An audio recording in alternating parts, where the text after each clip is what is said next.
ঠান্ডা মাথায় বুঝে নেব, প্র্যাকটিস করে করে বুঝে নেব। আমরা প্র্যাকটিসের টাইম দিব আজকে মাঝে মাঝে। আপনারা খাতা কলম রেডি রাখেন।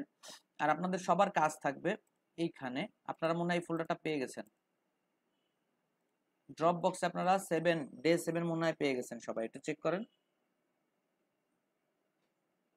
যে পান নাই সে একটু বলবেন, আর না পেলেও আজকে ক্লাস শেষে সবাই একটু দেখে নেবেন, সেট করে নেবেন এটা ডে 7। হ্যাঁ, এই ডে 7-এর মধ্যে যে আপনি আজকে আপনার নামে একটা ফোল্ডার তৈরি করবেন।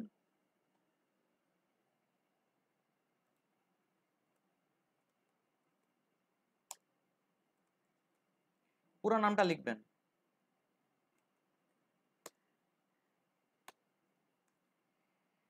এমডি মুরাদ খান, আমি আমার নামটা লিখে নিয়েছি। এখানে আমরা সিএসএস এর জন্য একটা ফোল্ডার তৈরি করতেছি। সিএসএস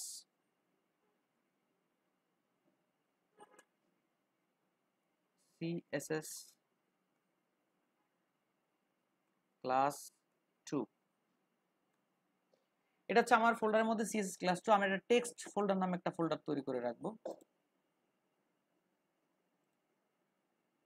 এখানে টেক্সট ফোল্ডারও রেখে দিচ্ছি।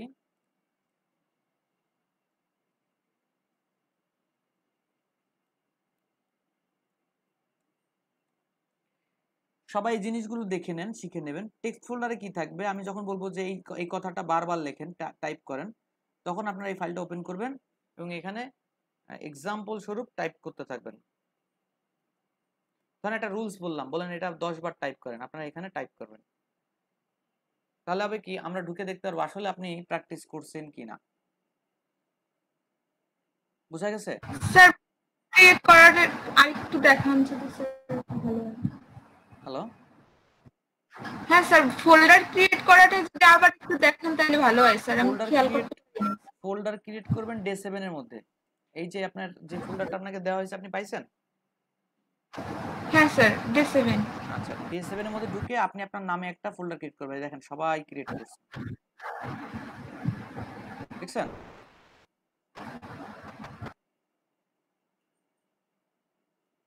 এই ফোল্ডারের মধ্যে আপনি একটা ফোল্ডার ক্রিয়েট করবেন আপনার নামে। নিউ ফোল্ডার 2টা দেখতেছি, আপনারা রিনেম করে ফেলেন যে যে বানাইছেন, এটা নাহলে ডিলিট করে দেওয়া হবে।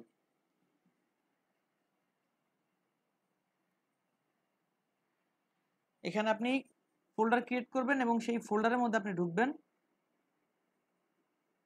আমার ফোল্ডারে আমি ঢুকতেছি। ঢুকে এখানে একটা ক্লাস সিএসএস ক্লাস 2 বা যা আপনার প্রজেক্ট নেম আছে সেটা লিখবেন এবং তারপর একটা টেক্সট ফাইলও রেখে দেবেন। আমি যদি কোনো রুলস বলি, আপনি এখানে প্র্যাকটিস করেন, এই রুলসটা একটু লেখেন বারবার, আপনি সেখানে রুলসটা লিখবেন। ঠিক আছে? এনামি রাসূল আসছেন? আসছে ভাইয়া। কোথায় ছিলেন? ভাই অ্যাকচুয়ালি নেট প্রবলেম, নেট ছিল না। ইস, খুব দুঃখজনক ব্যাপার এটা। হ্যাঁ ভাইয়া। যাই হোক, আমরা এখানে স্যার আমি পাচ্ছি না স্যার, একটু যদি স্ক্রিন শেয়ার করবো স্যার, একটু দেখাবেন কিভাবে? স্ক্রিন শেয়ার করেন, স্ক্রিন শেয়ার করেন।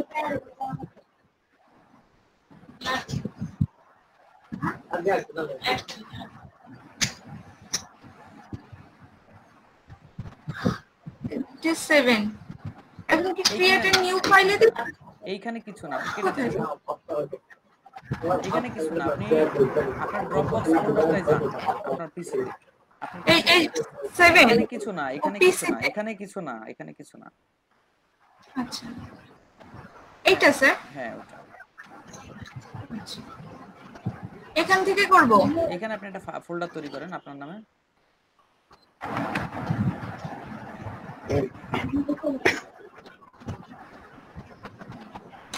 পুরো নামটা দিবেন আপনার। হ্যাঁ, প্রতিদিন যে ডে 5, ডে 7, ডে 6 এরকম পাবেন, সেই ফোল্ডারের মধ্যে ঢুকে আপনার দিন অনুযায়ী আপনি ফোল্ডার তৈরি করবেন, এর ভিতরে আপনি কাজ করবেন। স্যার ডে 7 লিখে আরেকটা ফোল্ডার করব এর ভিতর? না না না, ডে 7 এর মধ্যে আপনার নামে একটা ফোল্ডার তৈরি করবেন, করছেন? এবার এর মধ্যে একটা প্রজেক্ট ফোল্ডার তৈরি করেন আজকে কাজ করার জন্য। আচ্ছা,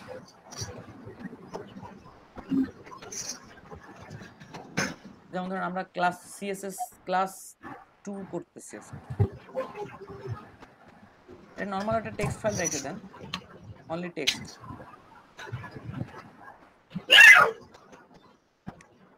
এটাকে বাইরে রাখবেন, এর ভিতরে একটা ফোল্ডার তৈরি করেন, ফোল্ডার প্রজেক্ট ফোল্ডার, এর ভিতরে আরেকটা ফোল্ডার হবে। প্রজেক্ট ফোল্ডার তৈরি করেন।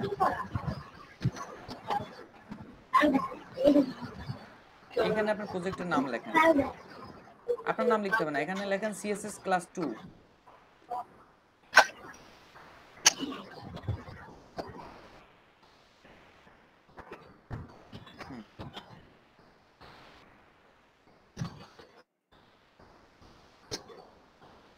আচ্ছা, ডাবল ক্লিক করে ঢুকে এর মধ্যে এইচটিএমএল ফাইল টাইল করবেন। আর যে css.txt লেখা, ওইখানে আপনি প্র্যাকটিস লিখবেন, যদি কোনো রুলস বলি সেটা লিখে লিখে লিখে লিখে হাত চালু করবেন, ঠিক আছে? ওকে।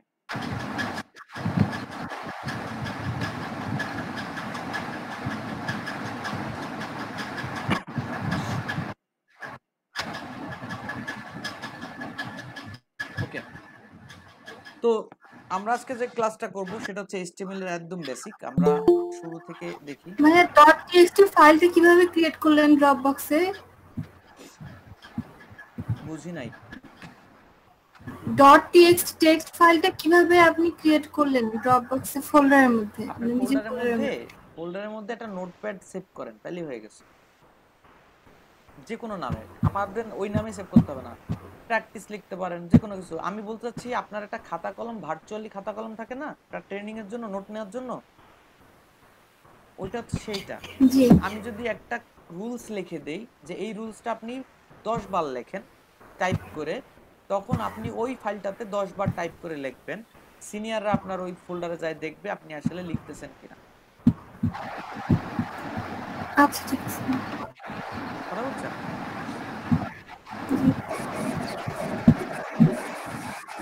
আচ্ছা, এটা হচ্ছে বিষয়। এবার আমরা যে ক্লাসটা চলে যাচ্ছি সেটা হচ্ছে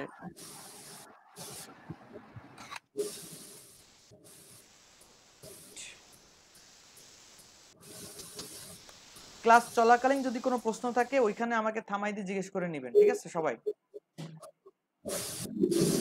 যারা অ্যাডভান্স আছেন তারা একটু খেয়াল নেবেন, যদি কেউ কোনো চ্যাট বক্সে কোনো প্রশ্ন করে একটু সলিউশন করার চেষ্টা করবেন। সিএসএস এর কাজ হচ্ছে, এক কথায় সিএসএস এর কাজ কি? সিএসএস এর কাজ হচ্ছে এইচটিএমএল ফাইলের এইচটিএমএল গুলোকে, এইচটিএমএল ট্যাগ গুলোকে কি বলে? এলিমেন্ট বলে। এইচটিএমএল এর ট্যাগ গুলোকে ডিজাইন করা। মাইক্রোফোন অফ করেন প্লিজ।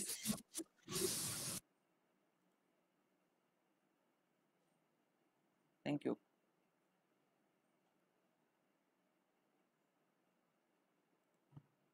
সিএসএস এর কাজ কি?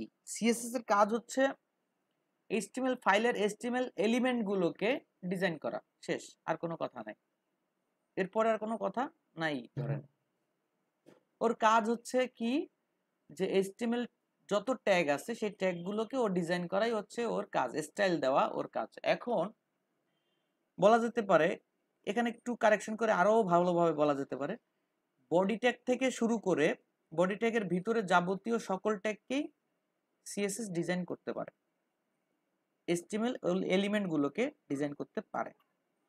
হেড ট্যাগকে ডিজাইন করতে পারে না, টাইটেল ট্যাগকে ডিজাইন করতে পারে না। তার মানে হেডের মধ্যে যদি কোনো ট্যাগ থেকে থাকে, হেড সহ হেডের মধ্যে, সেগুলোকে সিএসএস ফাইল ডিজাইন করতে পারে না।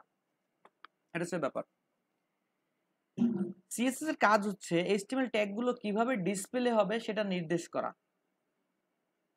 সিএসএস এর কাজ হচ্ছে এইচটিএমএল ফাইলগুলো কিভাবে, এইচটিএমএল এর ট্যাগ গুলো কিভাবে মানে প্রদর্শিত হবে এটাই করা। আচ্ছা, এরপরে কথা হচ্ছে এইচটিএমএল এর মিনিংটা আমরা গতকালকে দেখেছি, cascading style sheet. Cascading style sheets, not sheet, sheets. আচ্ছা, এরপরে কথা হচ্ছে আমরা শুনেছিলাম গতকালকে এইচটিএমএল 3 প্রকার। কয় প্রকার? 3 প্রকার। ইনলাইন, 3 প্রকার। ইনলাইন সিএসএস,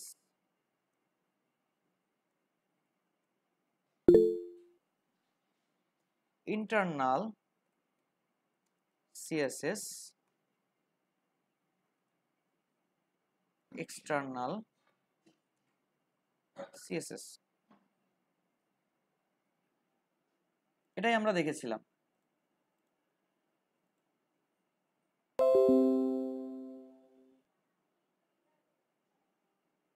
মিজানুর রহমান ভাই, এটা আমাদের কথা মনে রাখেন, সময় বললে হবে না।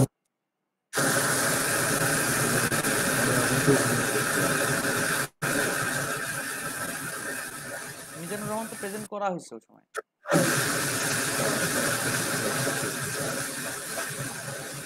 মাইক্রোফোনটা অফ করেন প্লিজ। কে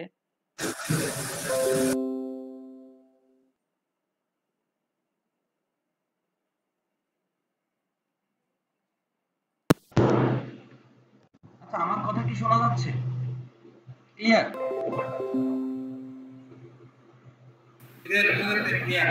না স্যার, ক্লিয়ার না, ক্লিয়ার না। এবার ক্লিয়ার? জি স্যার, এবার ক্লিয়ার। এবার ক্লিয়ার আছে। হেডফোন সারাদিন রেখে রেখে কান ব্যথা হয়ে যাচ্ছে। যাই হোক, এখন আমরা যেটা দেখবো, আমরা inline CSS, internal CSS, external CSS আমরা দেখে নেব ফার্স্ট টাইম যে কোথায় কোনটা লিখতে হয়। আমরা গতকালকে ক্লাস এটা খুব ডিটেইলস বলেছি, বিধায় এখন আর বেশি কথা বলবো না। ইনলাইন সিএসএস, প্রথম সিএসএসটা কোথায় লেখে আমরা সেটা দেখব।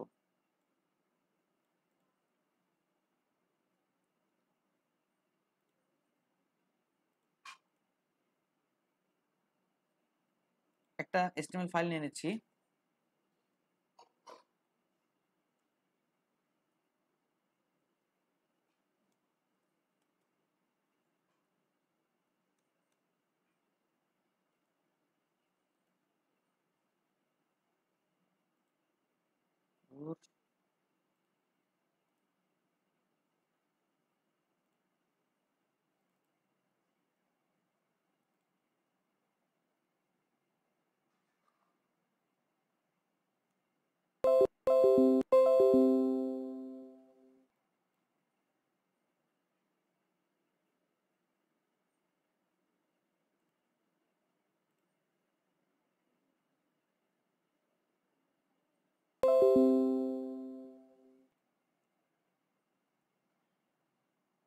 আমরা চেষ্টা করব আগামীকাল অথবা পরশুদিন থেকে আমরা সফটওয়্যার ইউজ করতে কোডিং এর জন্য।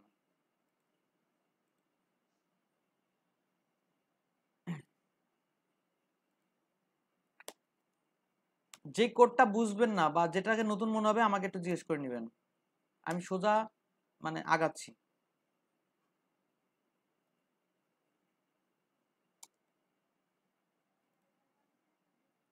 আচ্ছা, গতকালকে আমরা দেখেছিলাম ইনলাইন সিএসএসটা কোথায় লেখে।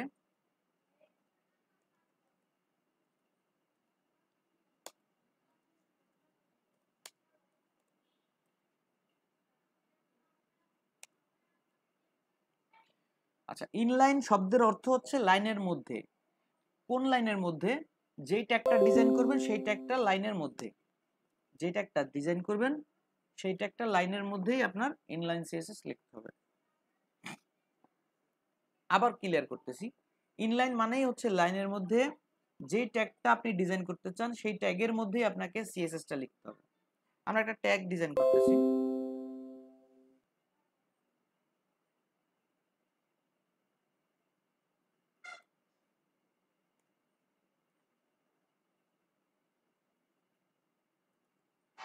This is headline 1। এখন কথা হচ্ছে, আমরা বলেছিলাম বডি থেকে বডি ট্যাগের ভিতরে যত ট্যাগ আছে সব ট্যাগেই সিএসএস লেখা যায়, তাহলে ইনলাইন সিএসএসটাও সব জায়গায় লেখা যাবে। ইনলাইন সিএসএসটা লিখতে হয় কার মাধ্যমে? স্টাইল অ্যাট্রিবিউটের মাধ্যমে। কার মাধ্যমে? স্টাইল অ্যাট্রিবিউটের ভ্যালু হিসেবে লিখতে হয় ইনলাইন সিএসএস। আচ্ছা, আপনারা বলেন অ্যাট্রিবিউট কোথায় বসে? অ্যাট্রিবিউট কোথায় বসে বলেন তো? ট্যাগের ভিতরে, স্টার্টিং ট্যাগের ভিতরে।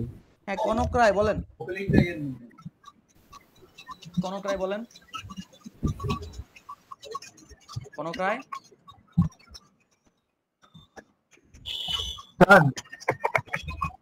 কনক রায় বলেন, Hello. কথা বলেন। স্যার একটু মানে সমস্যার জন্য মানে একটু লিভ করতে চাচ্ছি 10 মিনিটের জন্য। মানে কি প্রবলেম? ওই ব্যাংক থেকে কল দিছিল, তো মানে আমরা পোস্ট দিচ্ছে তো ব্যাংক শেয়ার কি, তো ওখানে গুগল মিটে ওখানে মিটিং এ অ্যাড হতে বলছে 10 মিনিটের জন্য। আচ্ছা ঠিক আছে, আপনি আবার আসতেছেন তো নাকি? জি স্যার, আসতেছি আবার। আচ্ছা একটু তাড়াতাড়ি করেন। হ্যাঁ,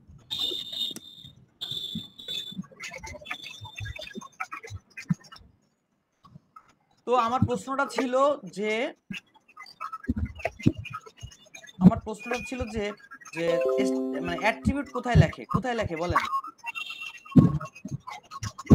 ওপেনিং ট্যাগের মধ্যে, স্টার্টিং ট্যাগের ভিতরে, ওপেনিং ট্যাগের ভিতরে। আমরা বলছি ওপেনিং ট্যাগের মধ্যে আমরা বলেছিলাম স্টাইল অ্যাট্রিবিউটের ভ্যালু হিসেবে সিএসএস লেখে।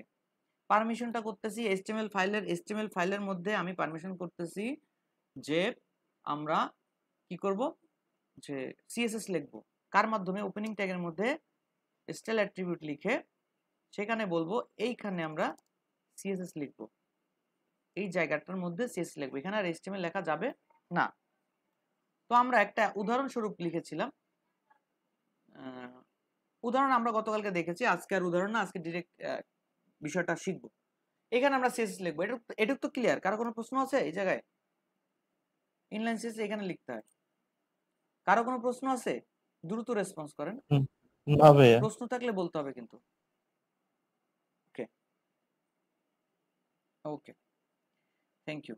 তো এবার আমাদের কথা হচ্ছে সিএসএস এর মূল কাজই হচ্ছে একটা ট্যাগকে ডিজাইন করা, মানে সে আগে জন্মগতভাবে যেরকম ছিল সেরকম না, একটু চেঞ্জ করা, আপনাকে একটু ক্ষমতা দেওয়া বা একটু ডেকোরেশন করা, একটু কালার চেঞ্জ করা, একটু হোয়াইট চেঞ্জ করা, একটু হাইট চেঞ্জ করা, একটু দেখতে চেঞ্জ করা। তার মানে তার একটু এক্সট্রা গুণাগুণ বাড়ানো, নাহলে তো সে ডিজাইন হতে পারবে না।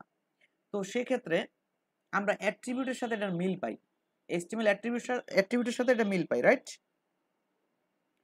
তো অ্যাট্রিবিউট লেখার নিয়মটা কি দেখেন,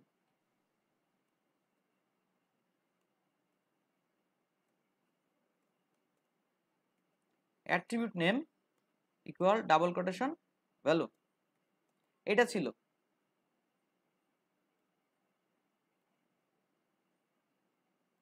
এটা ছিল হচ্ছে অ্যাট্রিবিউট নেমের ফর্মুলা। তাহলে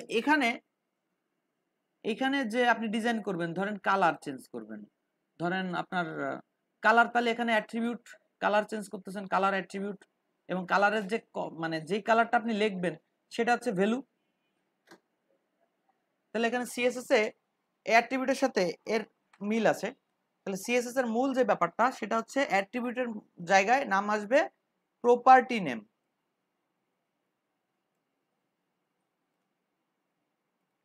প্রপার্টি নেম, আচ্ছা প্রপার্টি নেম অ্যাট্রিবিউটের কাজ করবে। তাহলে এখানে অ্যাট্রিবিউটের যেরকম লিস্ট আছে প্রপার্টি নেমেরও সেরকম একটা লিস্ট আছে। এবার ইকুয়ালের জায়গায় কোলন, ইকুয়ালের জায়গায় কি হবে?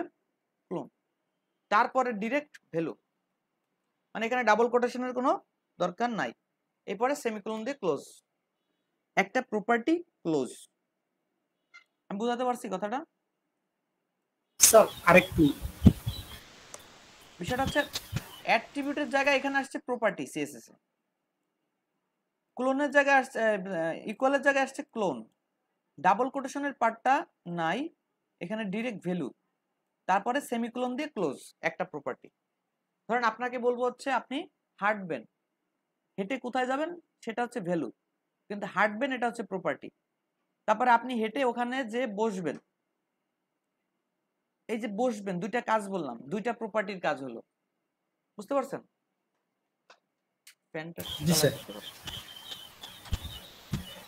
এটা হচ্ছে বিষয়। তো অ্যাট্রিবিউটের সাথে এটা টোটালি মিল আছে, দেখেন property name value, property name clone value semicolon.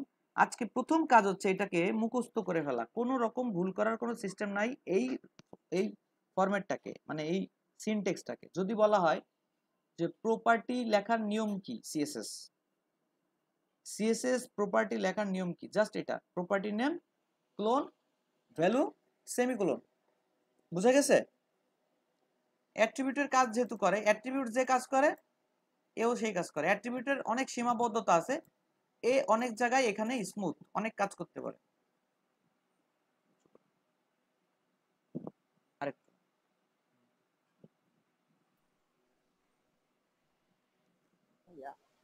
তাহলে আপনারা একটা কাজ করেন, আপনারা ঠিক 10 বার আপনাদের যে প্রজেক্ট ফোল্ডার তৈরি করেছেন সেখানে টেক্সট ফাইলের মধ্যে, টিএক্সটি ফাইলের মধ্যে চলে যান, একটা টেক্সট ফাইল যেটা আপনি বানিয়েছেন, ওখানে যে লেখেন যে property name clone value semicolon, এইভাবে 10 বার লেখেন property name clone value semicolon, 10 বার লেখেন সবাই। এক্সাম্পলটা দেখব যেটা আমরা কেবল দেখলাম, আমার স্ক্রিন শেয়ার আছে। এক্সাম্পলটা দেখব, এখানে আমরা গতকালকে একটা কাজ করেছিলাম যে খেয়াল করেন ইনলাইন সিএসএস এর আমরা এই জায়গাটা লিখেছিলাম, যেহেতু সিএসএস ফরম্যাট অনুযায়ী সবাই মিলাই নেন, প্রপার্টি নেম হচ্ছে অ্যালাইন, কালার একটু সৌন্দর্য করার জন্য কোলনের পরে একটা স্পেস, কালার, তারপর আসতেছে রেড, ভ্যালু, তারপর হচ্ছে কোলন। প্রপার্টি নেম, প্লিজ মাইক্রোফোনটা একটু অফ করেন। প্রপার্টি নেম কালার, ফরম্যাট অনুযায়ী ক্লোন, এমনি একটা স্পেস দিছি, এটা কোনো রুলস এর মধ্যেও নাই বাইরেও নাই, কিছু না, আপনার ইচ্ছা। ভ্যালু, তারপরে সেমিকোলন, ক্লোজ। তো আমরা এটা দেখি ভিউটা কেমন আসে, দেখছেন কাজ করছে। ইনলাইন সিএসটা কিভাবে লেখে আমরা দেখে ফেলছি, রাইট? ইনলাইন সিএসটা কিভাবে লেখে এটা আমরা টোটালি ভালো মতো দেখে ফেলছি already. Property name clone value semicolon, এটা নিয়ে কারো কোনো প্রশ্ন নাই তো? মিল পাইছেন? ফরম্যাটটা মনে থাকবে সবার? সবার ফরম্যাট মনে থাকবে তো? জি ভাই, জি ভাই ইনশাআল্লাহ। জি ভাইয়া। জি ভাই মনে থাকবে। ভাইয়া জি ভাই বলেন।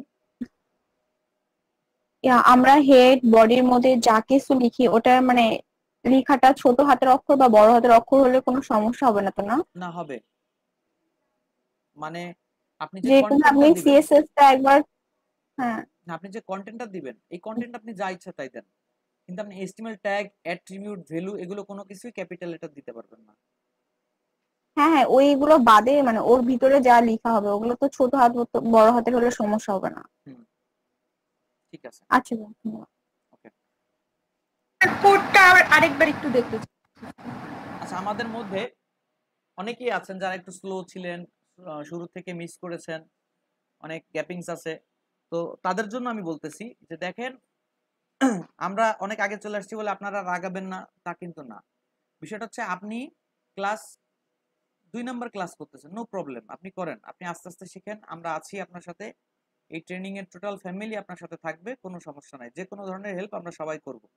আচ্ছা, দ্বিতীয় কথা হচ্ছে যারা মনে করতেছেন আমি তো এসটিএমএল শেষ করতে পারলাম না, আমি সিএসএস কি করে করব, দেখেন আপনারা যারা প্রথম 2টা ক্লাস করেছেন তাদের উদ্দেশ্য বলছি, যারা এইচটিএমএল ট্যাগ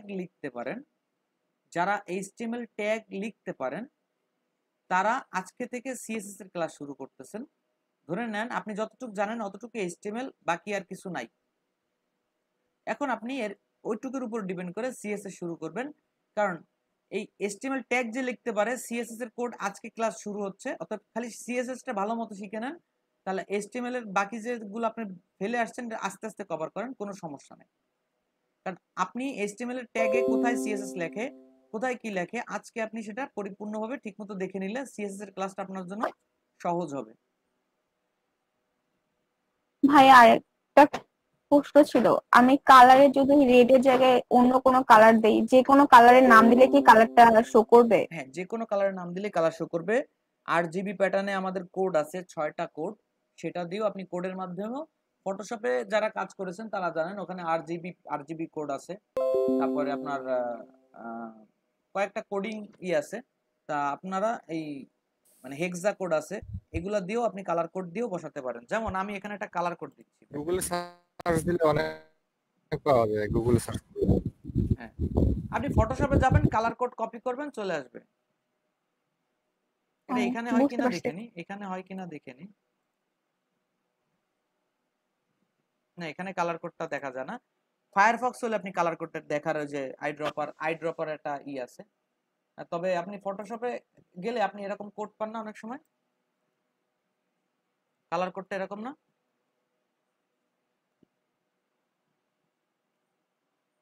এরকম কালার কোড আছে তো কালো, এই কোডটার হচ্ছে কি কালো। ভাই ওই যে একজন লিংক দিছে কালার কোডের। আচ্ছা, আসলে কি আমরা তো কালার কোড মুখস্থ করার কোনো জিনিস না, আমি আপনাদেরকে বলে দিই, কালার কোড মুখস্থ করার কোনো জিনিস না। ধরেন আমরা একটু ওপেন করে দেখাই, তাহলে বুঝতে পারবেন।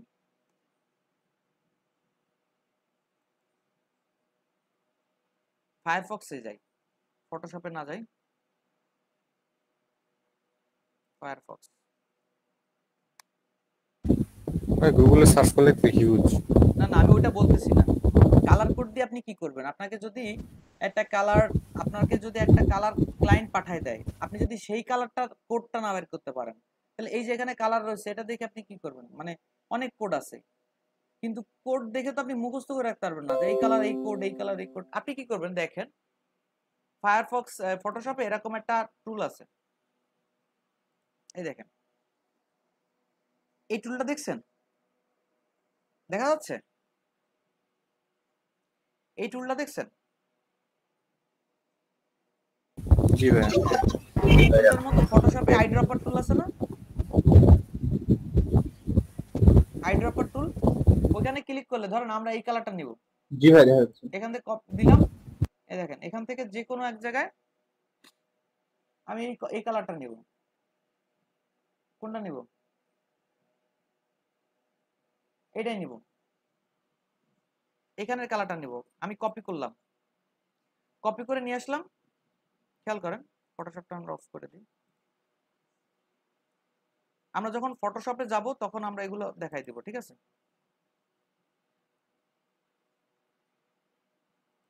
এই যে এখানে আপনি এই কোডটা কপি করছেন, যেটা এখানে দিয়ে দেন। এখন দেখেন কালার কোড চেঞ্জ হয়ে গেছে, চেঞ্জ হয়ে গেছে। কালারটা নীলের মধ্যে দিছি তো এই জন্য পাচ্ছে না, আমরা অন্য একটা কালার দিই, এই কালারটা দিই, হলুদটা দেন, আগুনটা দিলাম, আগুনের কালার। দেখছেন ছয়টা, দুইটা দুইটা দুইটা, ছয়টা। এটা হচ্ছে আরজিবি কালার প্যাটার্ন বলে এটাকে। এই যে কালারটা আসছে, বুঝতে পারছেন তো? কালার কোড আসলে আপনি মুখস্থ করে পারবেন না, এর যে ভেরিয়েশন, এর যে কত কিছু। আপনাকে আরজিবি তে তো 3টা ভ্যালু থাকে ভাইয়া, আরজিবি এটাতে দুইটা দুইটা করে নেয়, মানে 3টা পার্ট। আর এ দুইটা থাকে, জিতে থাকে দুইটা থাকে, আর বিতে দুইটা থাকে।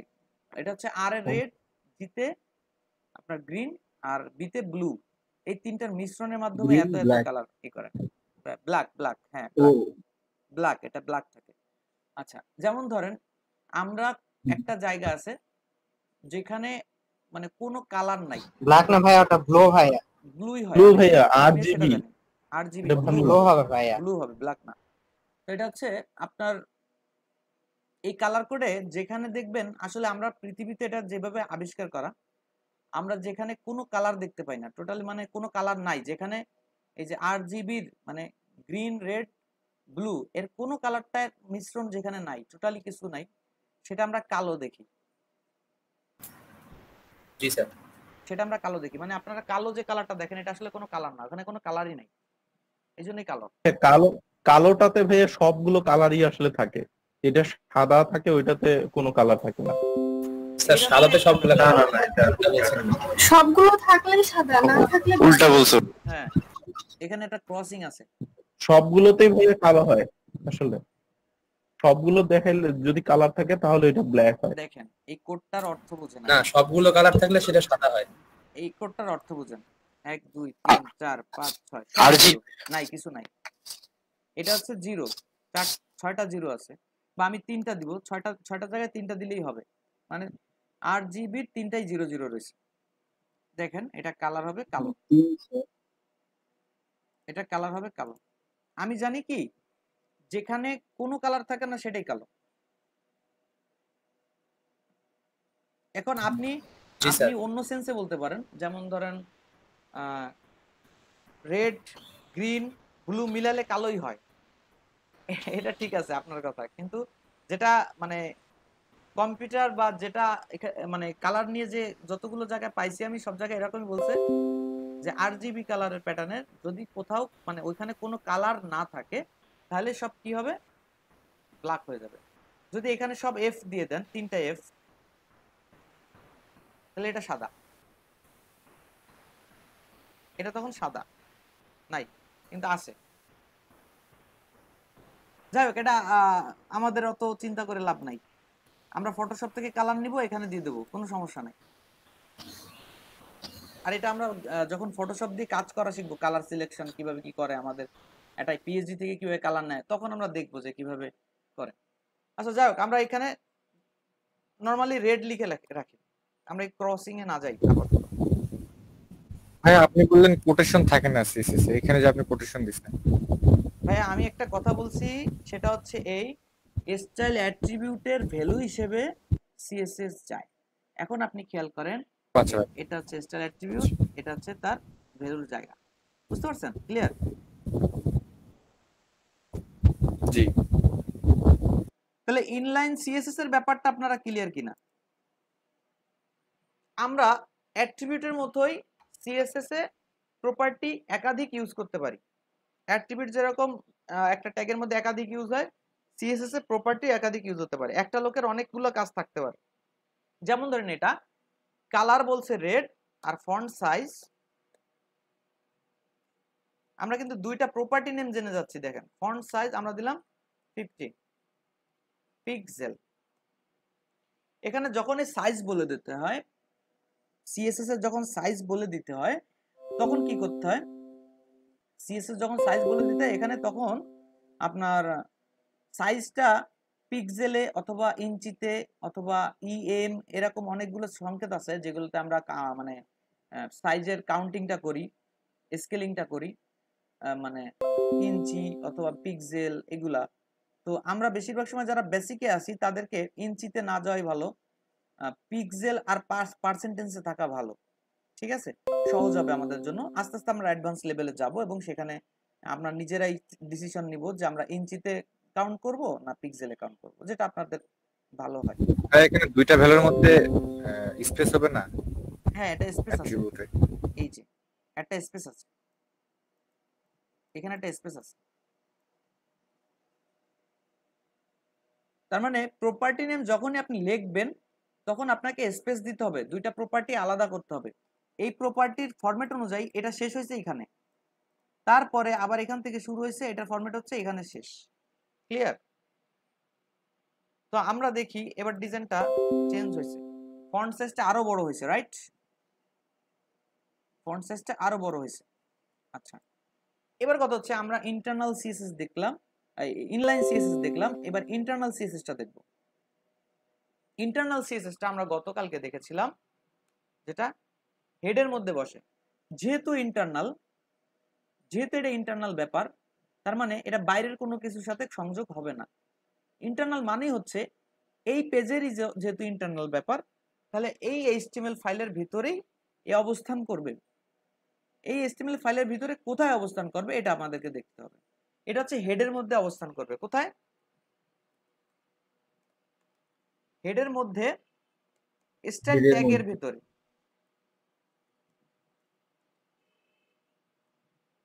স্টাইল ট্যাগের মধ্যে আমরা দুইটা জায়গা পাইছি, একটা হচ্ছে স্টাইল অ্যাট্রিবিউট আর একটা হচ্ছে ট্যাগ। স্টাইল ট্যাগের কন্টেন্ট হিসেবে আমরা তো জানি দুই ট্যাগের মাঝখানে যেটা থাকে এটা কন্টেন্ট। স্টাইল ট্যাগের কন্টেন্ট হিসেবে সিএসএস লেখা হয়, কিন্তু এটা ঠিক যে সিএসএস ব্রাউজার দেখায় না। সিএসএস আপনি যে কোডটাই লেখেন এটা ব্রাউজার শো করবে না, ট্যাগের মতো কোনো কিছুই শো করবে না। তাহলে আমরা একটা কাজ করি, ইনলাইন সিএসএসটা কেন লেখা হয় আমরা একটু দেখি। প্রশ্ন থাকলে একটু বলেন প্লিজ।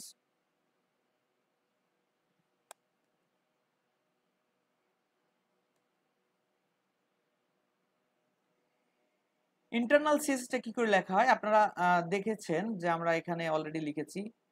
তো ধরেন আমরা কি করলাম, এখান থেকে একটা কপি করে নিয়ে চলে গেলাম স্টাইল।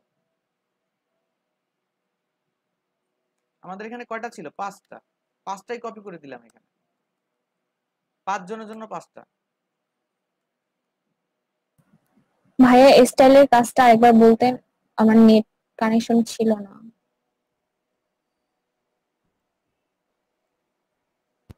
এখানে আমরা এই যে H1 থেকে যে ইনলাইন সিএসএস লিখেছিলাম, তো এই 5 জনকে আমরা ডিজাইন করব ইন্টারনাল সিএসএস এর মধ্যে। তো আমরা কি করলাম, এই 5 জনকেই আমরা ওখানে ডেকে নিলাম এবং আমরা চিন্তা করলাম যে এখান থেকে এগুলো উঠাই দিব, মানে আমরা যেহেতু ইন্টারনাল চেক করতেছি হয় কিনা, সেজন্য আমরা এখান থেকে উঠাই দিব।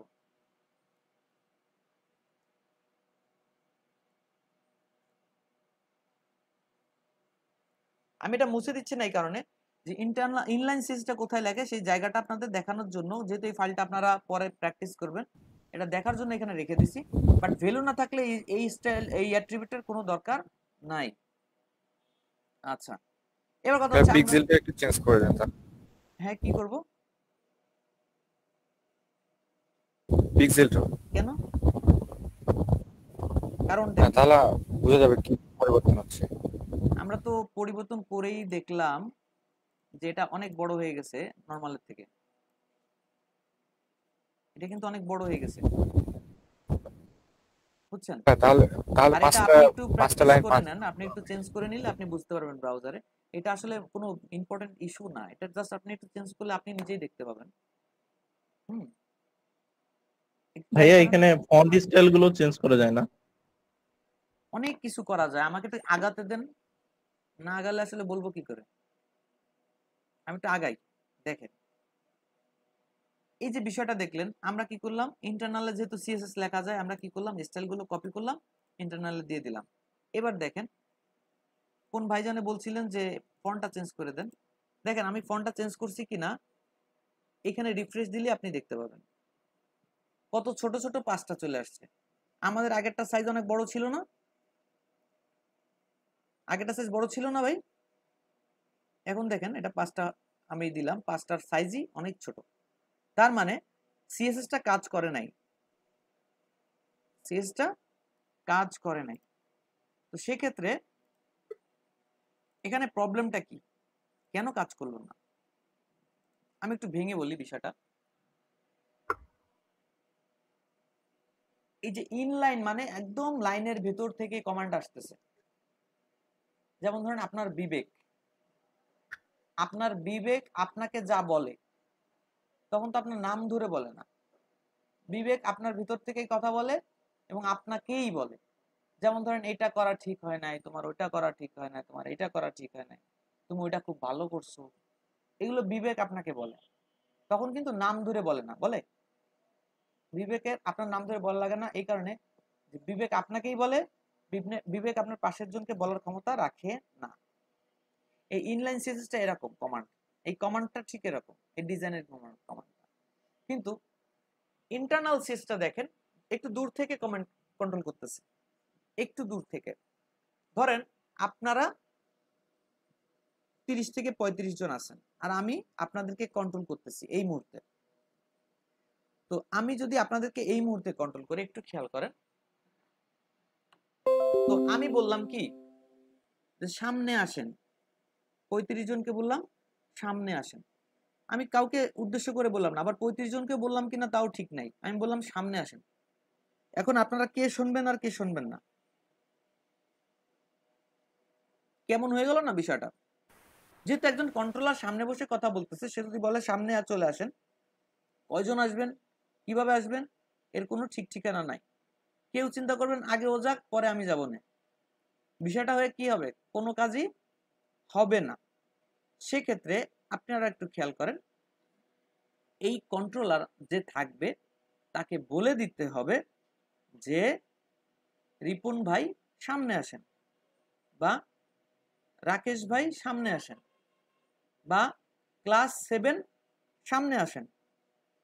ঠিক এইভাবে আপনাকে বলে দিতে হবে নির্দিষ্ট করে, নাহলে এই ধরেন এখানে একজন কন্ট্রোলার বসে আছে, সেই কন্ট্রোলার যদি এখানকার কন্ট্রোলার যদি মানে ডেকে না বলে, আপনার কথাগুলো কাটা যাচ্ছে, কেটে আসতেছে, নেটের প্রবলেম মেবি। সবাই একই অবস্থা।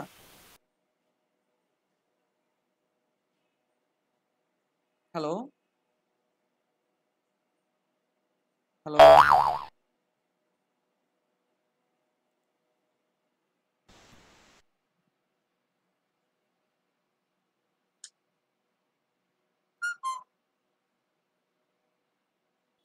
আমরা যেখানে ছিলাম, স্ক্রিনটা শেয়ার দেই।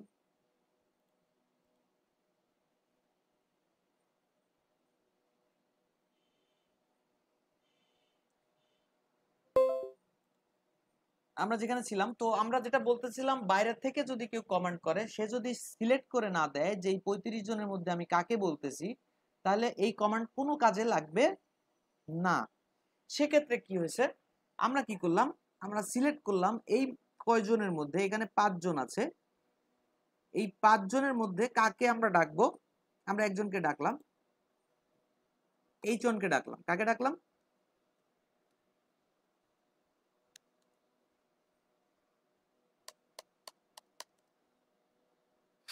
এই জনকে ডাকলাম, ডেকে বললাম একটা ব্লকের মধ্যে তাকে একটা কাজ বুঝাই দিলাম।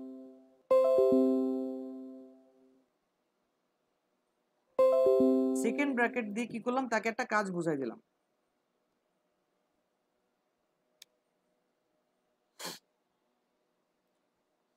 আমরা এদের মধ্যে থেকে বললাম যে আপনি এই চন, আপনি একটু আসেন এবং আপনি এই দুইটা কাজ করেন। এই একটা লোকের জন্য দুইটা কাজ সিলেক্ট করা আছে এবং এটাকে একটা ব্লক দিয়ে, সেকেন্ড ব্র্যাকেটের ব্লক দিয়ে বুঝাই দিলাম আপনি এর বেশি কোনো কাজ করবেন না। এটাকে বলে সিএসএস ব্লক। এটাকে কি বলে, সিএসএস এর ব্লক। শুনতে পাচ্ছেন তো? সবাই শুনতে পাচ্ছেন? জি ভাই। জি জি জি ভাই, শোনা যাচ্ছে। হ্যাঁ, তার মানে এইখানে যাকে দেখতে পাচ্ছেন, কন্ট্রোলার তাকে সিলেক্ট করেছে, এই জন্য এনার নাম হচ্ছে সিলেক্টর। এনার নাম কি? সিলেক্টর। তাহলে আমরা যদি ইন্টারনাল সিএসএস এর গঠন লিখতে যাই, গঠনটা কি? অবশ্যই একটা কি থাকবে, সিলেক্টর থাকবে, তারপরে একটা ব্লক থাকবে, কারণ এই ব্লকের মধ্যে যে নির্দেশনাগুলো, যে কাজগুলো থাকবে সেটাই এই সিলেক্টর করবে। এই সিলেক্টর সেই কাজগুলো করবে যেটা এই ব্লকের মধ্যে থাকবে। তো এখানে আমরা দিলাম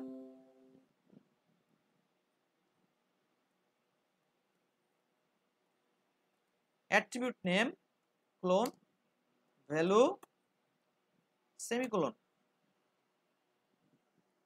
এবং এটা লেখার জন্য আমরা এরকম লিখি অনেক সময়,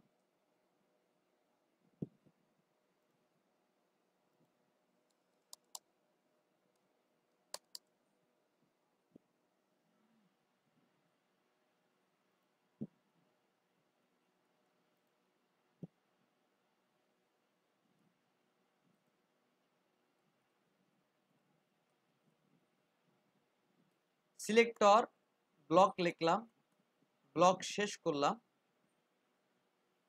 এর মধ্যে লিখলাম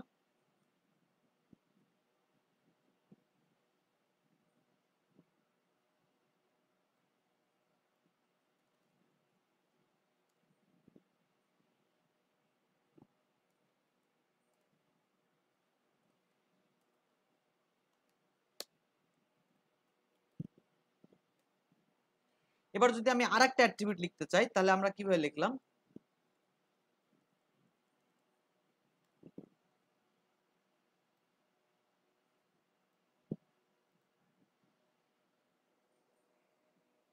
মূলত রুলস হচ্ছে কোনটা, এটা।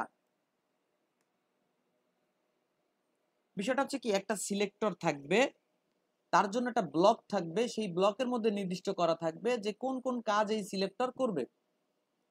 অ্যাট্রিবিউট গুলো সব অ্যাট্রিবিউট নেম নাম, সরি এটা হবে কি প্রপার্টি নেম। হ্যাঁ, property আপনারা তো কেউ বললেন না আমারে।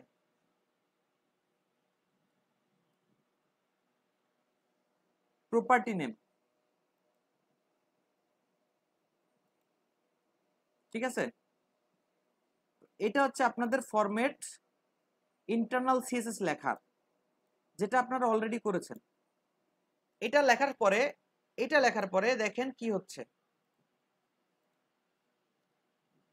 সবগুলো ফন্ট বড় হয়ে গেছে, কারণ আমরা বলেছি ফন্ট সাইজ 50 এবং কালার হবে রেড, দিয়ে দিছি রেড হয়ে গেছে।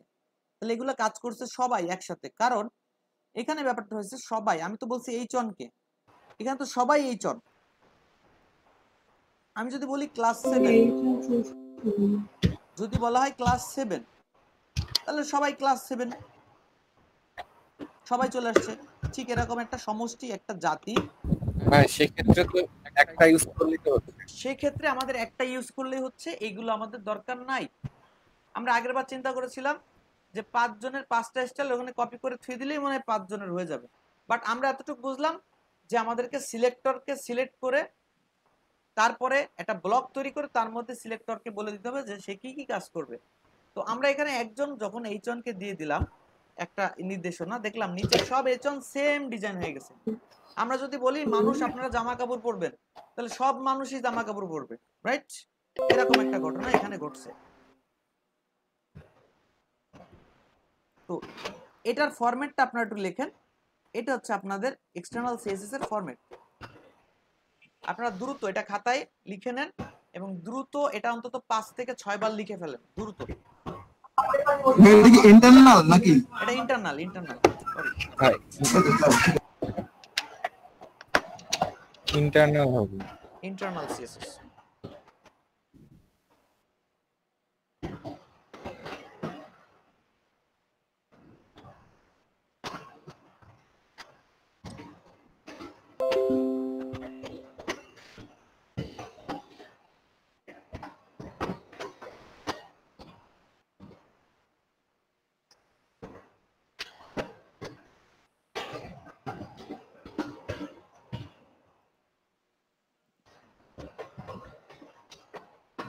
এই সিস্টেম এক্সটার্নাল সিএসএস এর একই রুলস, সেম।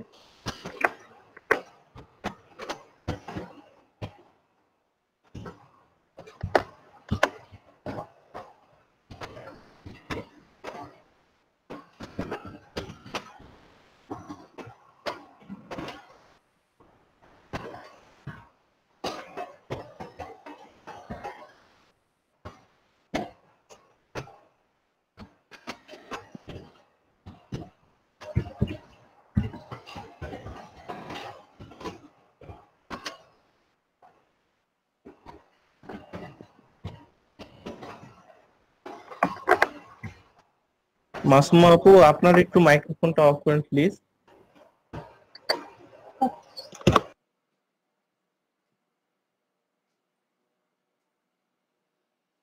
5-6 বার, আচ্ছা 5-6 বার লেখা হলে আমাকে একটু মেসেজ বক্সে একটু নক দেন। লেখার সময় খেয়াল করে লিখবেন যে কোনটা কোথায় কিভাবে ছিল।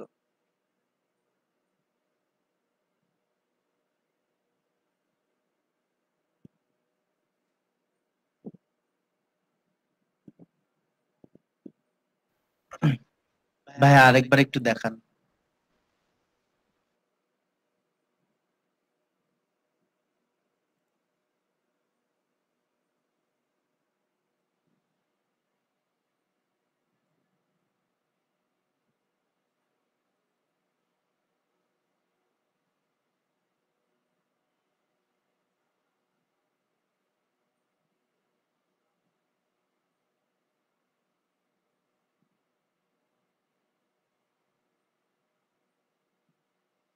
এই যে দুইটা রুলস আপনারা দেখছেন, এই দুইটা রুলস খুব ইম্পর্ট্যান্ট। এখান থেকে বাইরে হয়ে অন্য কিছু করার কোনো ওয়ে নাই, যে সিএসএস এ এটাকে অ্যাভয়েড করে বা এটা হালকা করে দেখার কোনো বিষয় নাই, খুব ইম্পর্ট্যান্ট।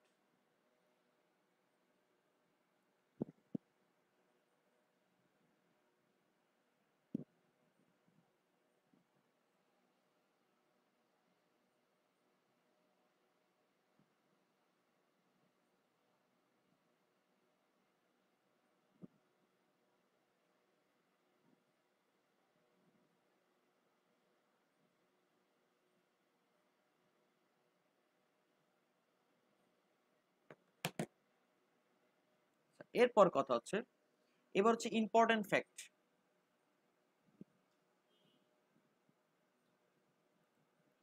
এবার হচ্ছে ইম্পর্টেন্ট ফ্যাক্ট। তার আগে আমরা এক্সটার্নাল সিএসএসটা দেখে নিই।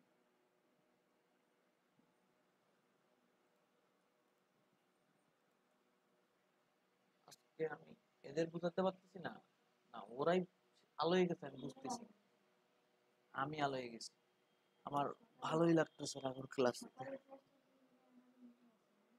আর আমার দুপুরবেলা রেস্ট দিচ্ছে একটু।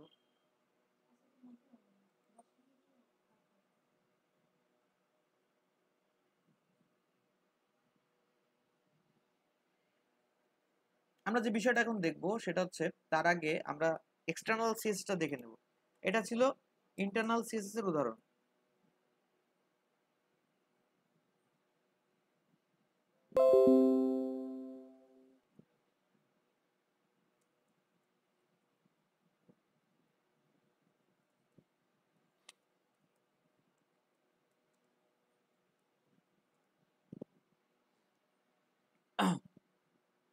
এবার খেয়াল করেন, আমরা যাব এক্সটার্নাল সিএসএস এর উদাহরণে।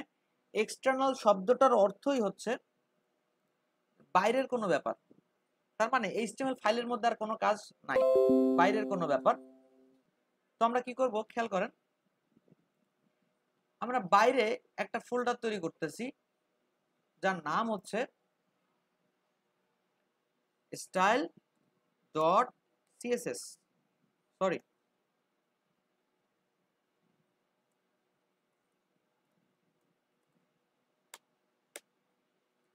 style.css।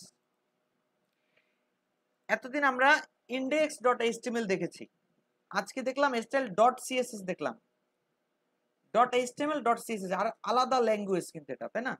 আলাদা ফাইল, টোটাল সিস্টেমটাই আলাদা।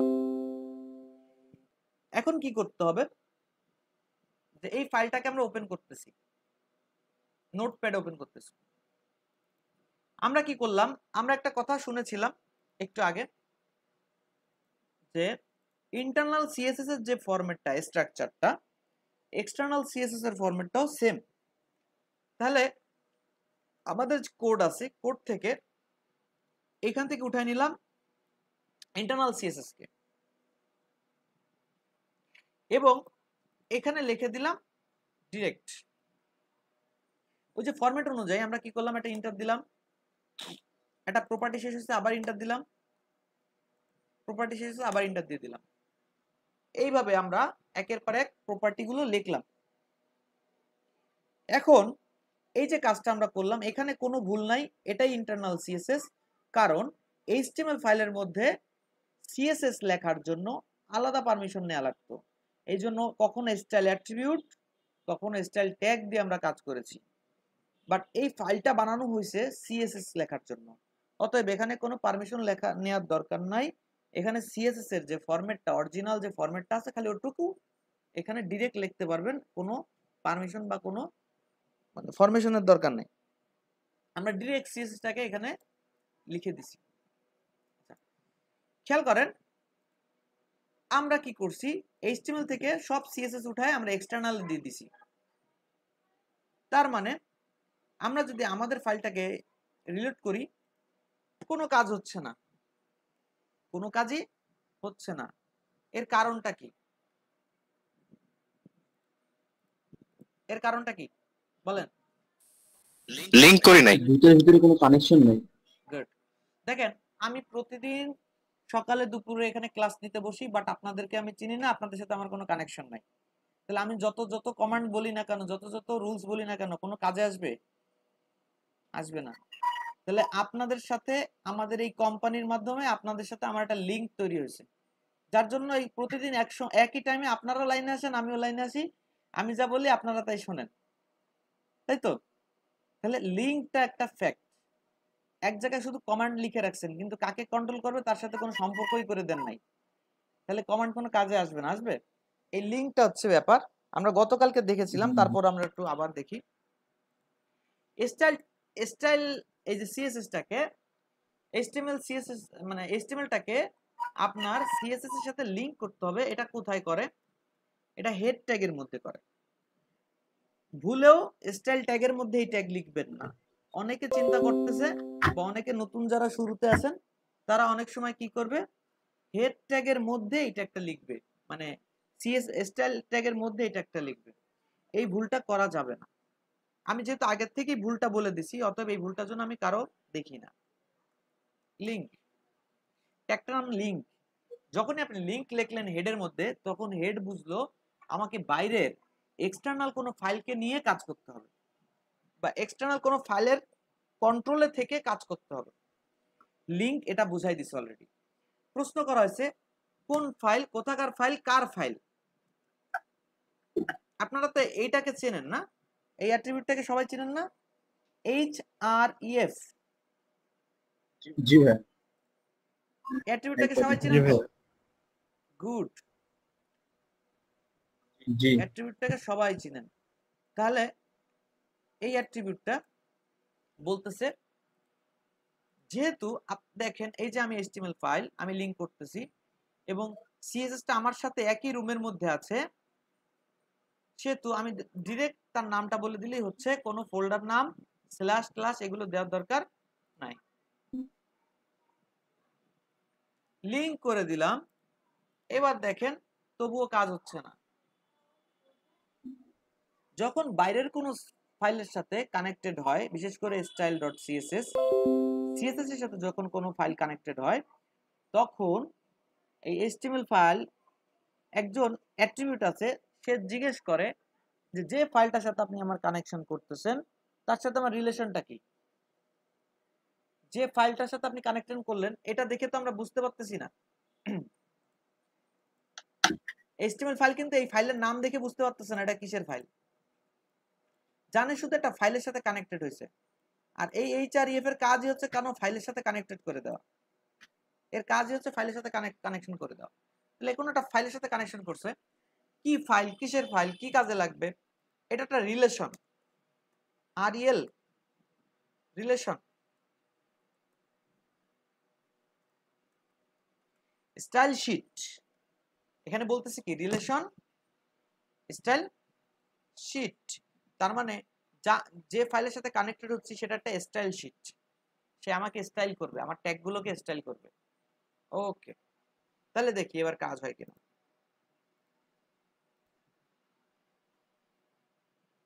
বাহ, এখানে কাজ হয়েছে।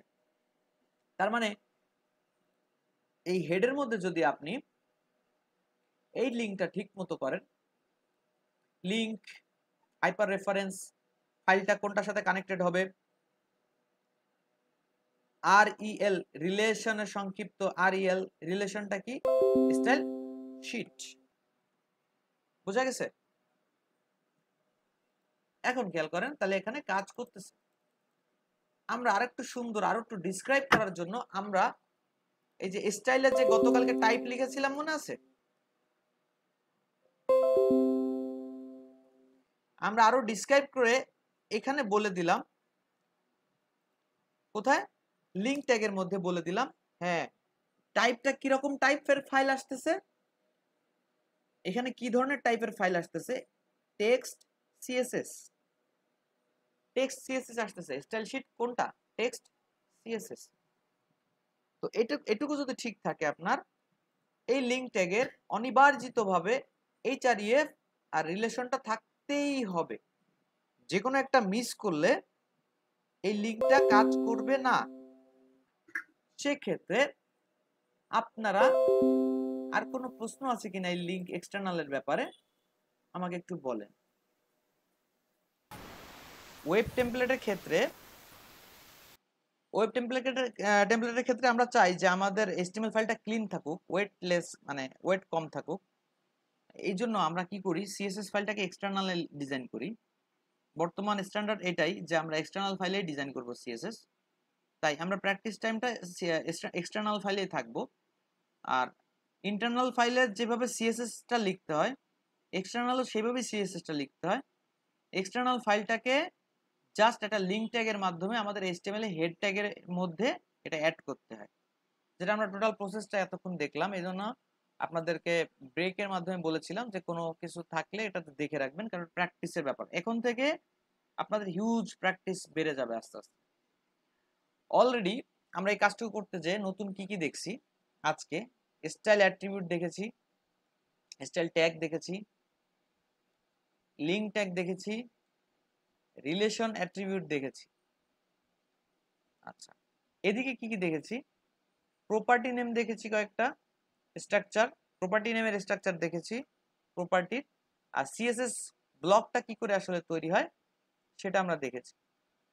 আরো কি দেখেছি? এখানে আমরা দুইটা প্রপার্টি নেম অলরেডি দেখে ফেলছি, কালার, ফন্ট সাইজ। ফন্ট সাইজটা আমরা পিক্সেল লিখে দিব, পিক্সেলে। ইঞ্চিতে করতে গেলে আমাদের একটু হিমঝিম খেতে হবে, যেহেতু আমাদের নতুন আমরা, সেক্ষেত্রে আমাদের একটু মানে সহজ যেটা হয় সেখানে থাকাই ভালো, পার্সেন্ট এবং পিক্সেল। কালার রেড, কালার নিয়েও আমরা কথা বলেছি টুকটাক, যে হেক্সা কোড আছে, তারপরে আরজিবি কোড আছে, হ্যাঁ, এগুলোর উপর ডিপেন্ড করে আমাদেরকে করতে হচ্ছে, সামনে আগাতে হবে। তো এখন আমরা যেটা দেখবো সবচেয়ে ইম্পর্টেন্ট ফ্যাক্ট, আমরা HTML ফাইলটাতে যাই। দেখেন, সিলেক্টর নিয়ে আমাদের এখন ক্লাস। সিলেক্টর খুব ইম্পর্টেন্ট ফ্যাক্ট।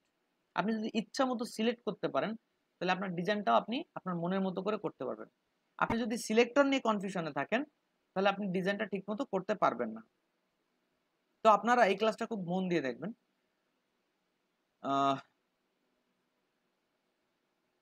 দেখেন, আমরা জানি অলরেডি একটা সিলেক্টর দেখে ফেলছি, ট্যাগ।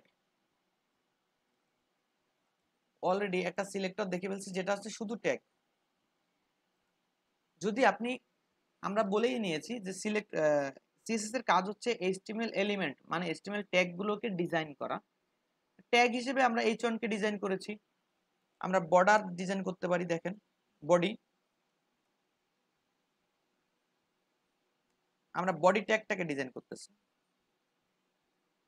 স্যার স্ক্রিন শেয়ার করেন।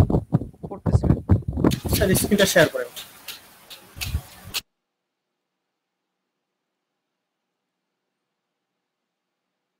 পাইছা? জি স্যার।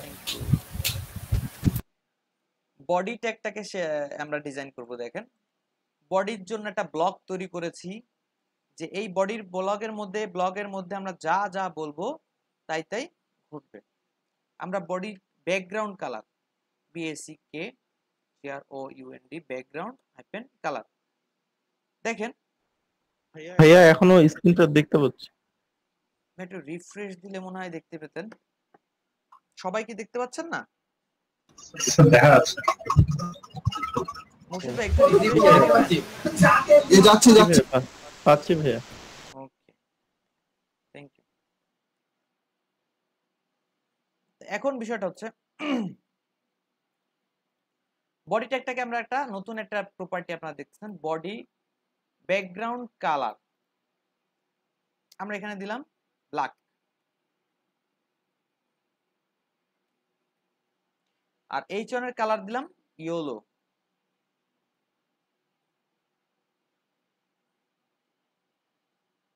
চেঞ্জ করছি, H1 এর কালারটা চেঞ্জ করে দিছি, যে H1 টেক্সট গুলো সব ইয়েলো দেখাবে। ব্যাকগ্রাউন্ড কালারটা দেখেন, প্রপার্টি নেম গুলো কিন্তু কঠিন না, একদম সহজ। আমাদের দরকার ব্যাকগ্রাউন্ড কালার চেঞ্জ করা। ব্যাকগ্রাউন্ড কালার, যেহেতু দুইটা শব্দ, ব্যাকগ্রাউন্ড কালার, মাঝখানে একটা কি আছে, হাইপেন আছে। শুধু কালারটা আছে টেক্সট কালার, আর ব্যাকগ্রাউন্ড কালারের জন্য ব্যাকগ্রাউন্ড কালার।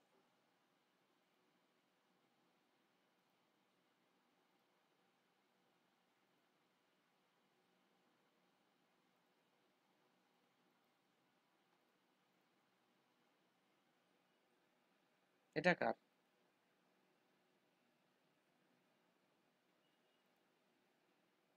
এটা আমার। ব্যাকগ্রাউন্ড কালার কি হয়েছে, ব্ল্যাক হয়ে গেছে, আর টেক্সট কালার ইয়েলো হয়ে গেছে। তো আমরা কিন্তু সিলেক্টর 4 প্রকার দেখব। সিলেক্টর 4 প্রকার দেখব। এক প্রকার সিলেক্টর অলরেডি দেখে ফেলছি।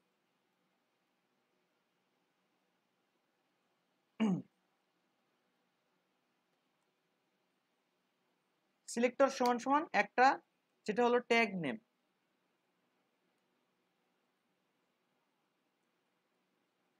ট্যাগ নেমটা হচ্ছে সিলেক্টর। ট্যাগকে আমরা সিলেক্টর হিসেবে ধরতে পারি। সেক্ষেত্রে এই ট্যাগকে ডিরেক্ট নামটা লিখলেই হচ্ছে, ট্যাগের ডিরেক্ট নামটা লিখলেই হচ্ছে।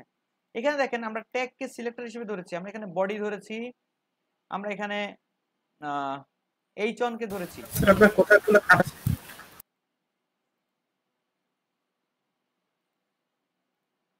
ছোটাবো শ্রাবণ, তুমি নেটটা অফ করে দাও তো, পিসি অফ করে দাও।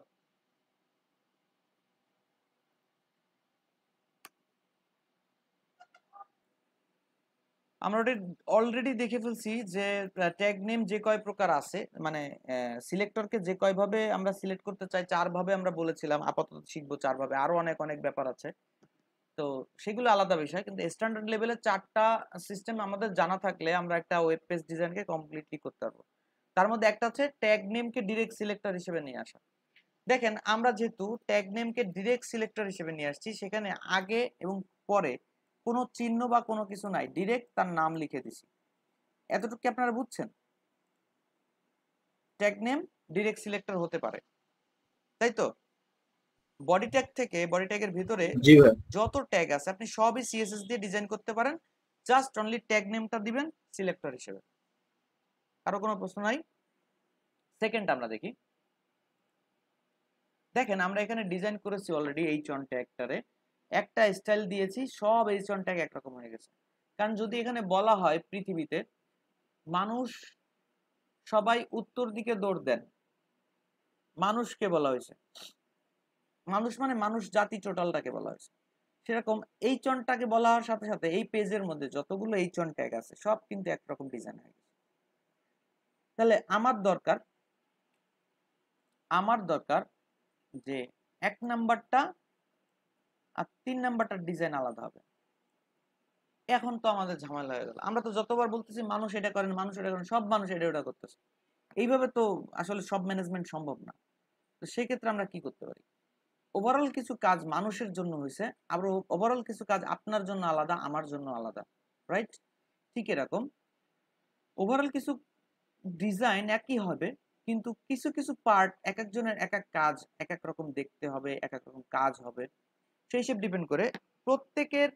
প্রত্যেকটা ট্যাগকেই আপনি আলাদা করে একটা নাম দিতে পারেন। প্রত্যেকটা মানুষের যখন আলাদা করে একটা নাম আছে, আপনি এখানেও প্রত্যেকটা ট্যাগকে আলাদা করে নাম দিতে পারবেন।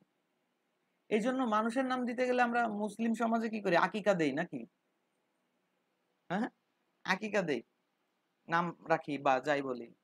তো কি হয়েছে, আমরা এখানে এরকম একটা প্রসেস তৈরি করবো যে নাম রাখতে গেলে আমাদের একটা সিস্টেম চালু করতে হবে। সেটা হচ্ছে কি, একটা অ্যাট্রিবিউটের নাম হচ্ছে ক্লাস। অ্যাট্রিবিউটের নাম কি? ক্লাস। এখানে আমরা লিখলাম ক্লাসের মধ্যে নামটা আমরা দিব 1, একটা নাম দিলাম, এই নাম আপনার ইচ্ছা, আপনি যে রকম ইচ্ছা সেরকম নাম দিতে পারবেন। ক্লাসের ভিতরে যে নামটা দিবেন এটা নিয়ে কোনো ম্যান্ডেটরি আইন আদালত নাই। এটা বলবো নাকি? হ্যাঁ, হ্যালো হ্যালো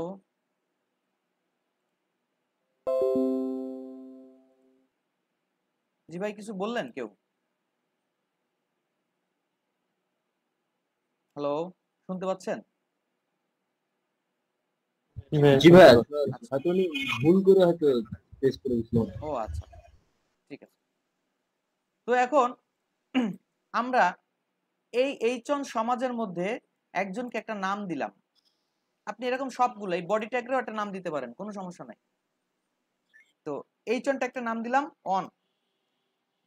আমরা কি করলাম, অনটাকে সিএসএস এ ডেকে নিলাম, অনটাকে সিএসএস এ ডেকে নিলাম এবং আমরা বললাম যে ব্লক তৈরি করলাম তার জন্য একটা সিএসএস এ, এবং এখানে বললাম কালার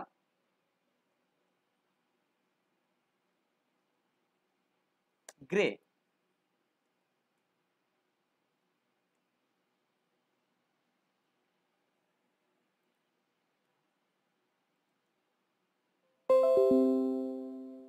কালারটা কি? গ্রে।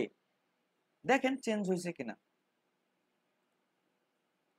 চেঞ্জ হয় নাই। এর কারণটা কি? এর কারণ হচ্ছে আপনারা একটা জিনিস খেয়াল করেন, আমি বলেছি যে ট্যাগ নেমকে আপনি যখন ডাকবেন তখন কোনো কিছু বলা লাগবে না, ডিরেক্ট তার নামটা বললে হচ্ছে।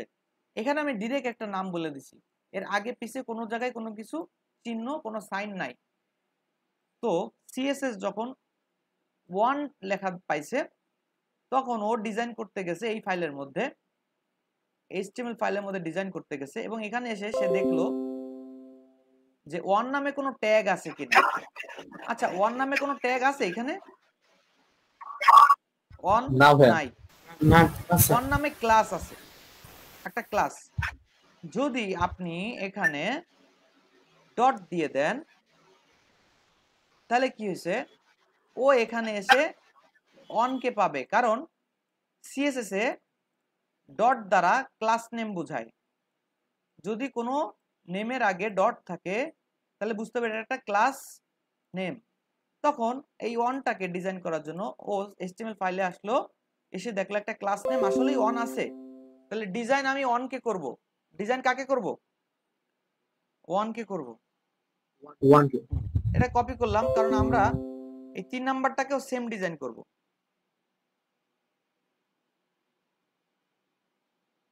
3 নাম্বারটাকেও সেম ডিজাইন করব অন। তার মানে আমরা এখানে কি করলাম, দুইজনের একই নাম দিয়ে দিলাম এবং বললাম যে যারা যারা অন আসো তারা কি করো, যে কালার চেঞ্জ হয়ে যাও। এবার দেখেন কালার চেঞ্জ হয়ে গেছে। তার মানে সিএসএস এ আমরা শুধু ট্যাগকেই না, ট্যাগকে আবার স্পেসিফিক ভাবে বলতে গেলে আলাদাভাবে নাম দিয়ে তাকে ইউজ করতে পারবো। এই সিস্টেমটার নাম হচ্ছে ক্লাস নেম দেওয়া। ক্লাসের একটা ভ্যালু দিতে হবে, ক্লাস অ্যাট্রিবিউটের একটা ভ্যালু দিতে হবে, এবং সেই ভ্যালুটাই সিএসএস এ কি হবে, কল করতে হবে। এখন এইচ অনও যা, এই ওয়ানও তা, জাস্ট কি হয়েছে এখানে জাস্ট একটা ডট আসছে। কোনো কোশ্চেন আছে এতটুকু নিয়ে? স্যার নির্দিষ্ট কোনো ট্যাগকে মানে বৈশিষ্ট্য যোগ করার জন্য ওয়ান ক্লাস না বলছি আপনি তো মানুষ। এখন আমি যদি বলি আপনার জন্য বলি যে মানুষ উঠে দাঁড়ান, তাহলে এখানে সবাই উঠে দাঁড়াবে, রাইট? জি স্যার। তো এই জন্য আপনারা স্পেশাল একটা নাম দিয়ে দিছি যে তরিকুল ইসলাম উঠে দাঁড়ান। এবার ঠিক আছে, ট্যাগ নেমটা হচ্ছে ঠিক এরকম, একটা জাতি একটা প্রজাতি এরকম বলতে পারেন, কারণ একই জিনিস বারবার ইউজ করা লাগতেছে। সেক্ষেত্রে আমরা আলাদাভাবে প্রত্যেকটা ট্যাগকে আলাদাভাবে নাম ডেকে ডেকে বলে দিচ্ছি যে তুমি এটা করো, তুমি ওটা করো, তুমি এটা করো, নাহলে কি হবে, সবাই এক কাজ করা শুরু করে দেবে। এই আলাদা আলাদা প্রত্যেকটা ট্যাগ মানে প্রত্যেকটা ট্যাগকে আলাদা করে নাম দেওয়ার জন্য আমরা কি করছি, এই ক্লাস নেমটা নিয়েছি। ক্লাসটা আমরা যেটা চাই, আমি যেটা চাই সেটা দিতে হবে। স্যার ক্লাসের মধ্যে কি ওই যে ভ্যালু হিসেবে শুধু ওয়ানই বসাতে পারবো, যে কোনো কিছু তো বসাতে পারবো? একটা নাম, আপনার নাম কি হবে এটা আপনার পরিবার যেরকম সিলেক্ট করছে, এইচটিএমএল এর মধ্যে কোন ক্লাসের নাম কি দিবেন এটা একদম আপনার ইচ্ছা। এটা আমার উপর ডিপেন্ড করে। বুঝতে পারছেন? আপনি জি স্যার তাই নাম দিয়ে ওটাকে সিএসএস এ ডাকলেই হবে। একটা জিনিস মাথায় রাখবেন, ক্লাস নেম এটা রুলস, এটা আপনারা মানে নোটপ্যাডে নিয়ে নেন যে নোটপ্যাডে আপনারা এটা নিয়ে নেন যে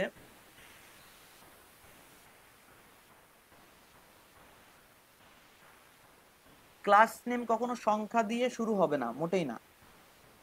ক্যাপিটাল লেটার হবে না, কোনো সাইন দিয়েও শুরু হবে না। ক্লাস নেম দুইটা শব্দ মিলে একটা ক্লাস নেম হবে না, মানে দুইটা শব্দ আলাদা আলাদা করে একটা ক্লাস নেম, এরকম হবে না।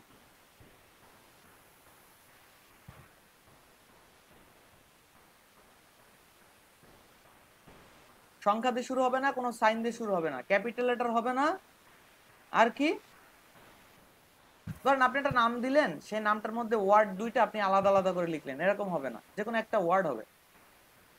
সেই দুইটা ওয়ার্ডকে আপনি জোড়ায় দিতে পারেন একটা ওয়ার্ড, আবার ডিরেক্ট একটা ওয়ার্ড ইউজ করতে পারেন, বাট একটা স্পেস দিয়ে দুইটা ওয়ার্ড বানাতে পারবেন না। দুইটা ওয়ার্ড যদি দিয়ে দেন তাহলে বুঝবেন ওখানে দুইটা ক্লাস নেম হয়ে গেছে। এটা আমরা ভবিষ্যতে ফিউচারে আরো দেখব যে একই ট্যাগে দুইটা ক্লাস নেম কি করে ইউজ করে। ঠিক আছে? জি স্যার।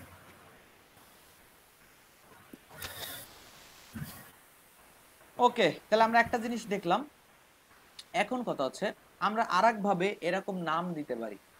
দেখেন আমাদের এখানে আপনার তিনটা নাম আছে তরিকুল ভাই, এখানে আপনার তিনটা নাম আছে। একটা হচ্ছে আপনার নিজস্ব নাম যেটা হচ্ছে তরিকুল ইসলাম, আর একটা হচ্ছে এখানে রেজিস্ট্রেশন নাম্বার, এটা আপনার একটা নাম।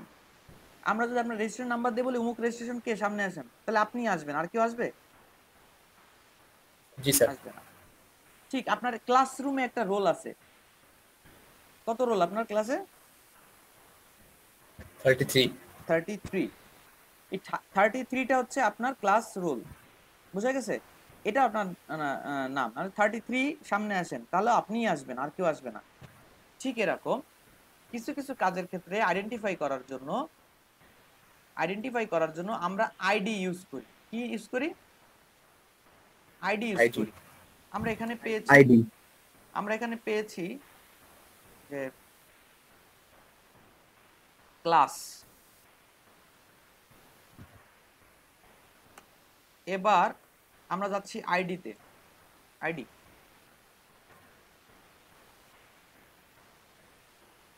তাহলে ক্লাস নেমের মতো আমরা অ্যাট্রিবিউট ইউজ করব আইডি। আমরা এটাকে চেঞ্জ করব আইডি।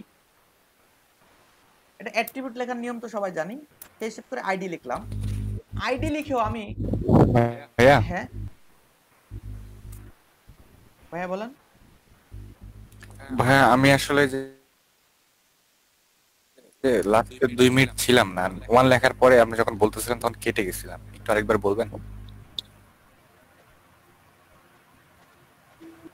সেম একই হবে, ওকে।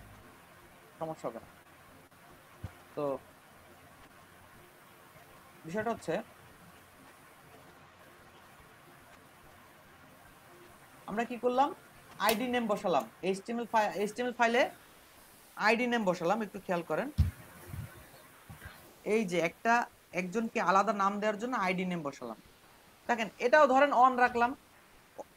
অনই যে রাখতে হবে তা না, ক্লাস নেম যেরকম আলাদা আলাদা আপনি নাম দিতে পারবেন, এখানেও আপনি আলাদা আলাদা নাম দিতে পারবেন। আমরা অন দিলাম জাস্ট বোঝানোর জন্য। ভাইয়া এই স্টাইলগুলো কেটে দিলে কি কোনো সমস্যা হবে? কোনগুলো? না আমি এটা রেখেছি ইনলাইন সিএসএসটা এই তো যে আমরা ইনলাইনের জন্য যে আমি বলি, আমি একটু আগে বলেছি কথাটা, এক কথা বারবার আসছে। ও আচ্ছা আচ্ছা। মানে বিষয়টা হচ্ছে আপনারা যখন ফাইলটা পাবেন অনেকে ভুলে যাবে যে ইনলাইন সিএসএস জানি কোথায় লেখে, এটা দেখলে মনে পড়বে, এই জন্য রেখে দিছি, আর কিছু না। আমার এটা দরকার নাই, টোটালি এখন দরকার নাই, আমার এটারও টোটালি দরকার নাই, বাট আমি রেখে দিছি আপনাদেরকে বোঝার জন্য, যে আপনারা পরবর্তীতে প্র্যাকটিসের জন্য পান। তো আইডি লিখে আমি এই চনটার নতুন আরেকটা পরিচয় তৈরি করলাম, তার নাম আইডি হচ্ছে কি 1। এবার দেখেন আইডি 1, এটা 1, এটা 1, তাহলে আমি এটা রিফ্রেশ দেই, কাজ হলো না তো, এটা তো চেঞ্জ হলো না। এই দুটাও তো 1, এরা চেঞ্জ হয়েছে, এটা কেন চেঞ্জ হলো না? কারণ খেয়াল করেন এই যে 1 এর আগে ডট, রিপন ভাই খেয়াল করেন, এই যে 1 এর আগে ডট দিয়ে আপনি ডাক দিছেন, তখন এটার মানে হচ্ছে এটা একটা ক্লাস নেম, এটা একটা ক্লাস নেম। তখন কি হয়েছে খেয়াল করেন, এখানে এসে ক্লাস নেম 1 পাইছে, এটাকে ডিজাইন করছে, ক্লাস নেম 1 পাইছে, এটাকে ডিজাইন করছে। এটা তো ক্লাস নেম 1 না, এই জন্য এটাকে ডিজাইন করে নাই। তাহলে আমাকে বলতে হবে আইডি নেম 1, তার মানে কি এই 1 আর এই 1 কিন্তু এক না। আইডি নেম লেখার সময় আপনাকে কি করতে হবে,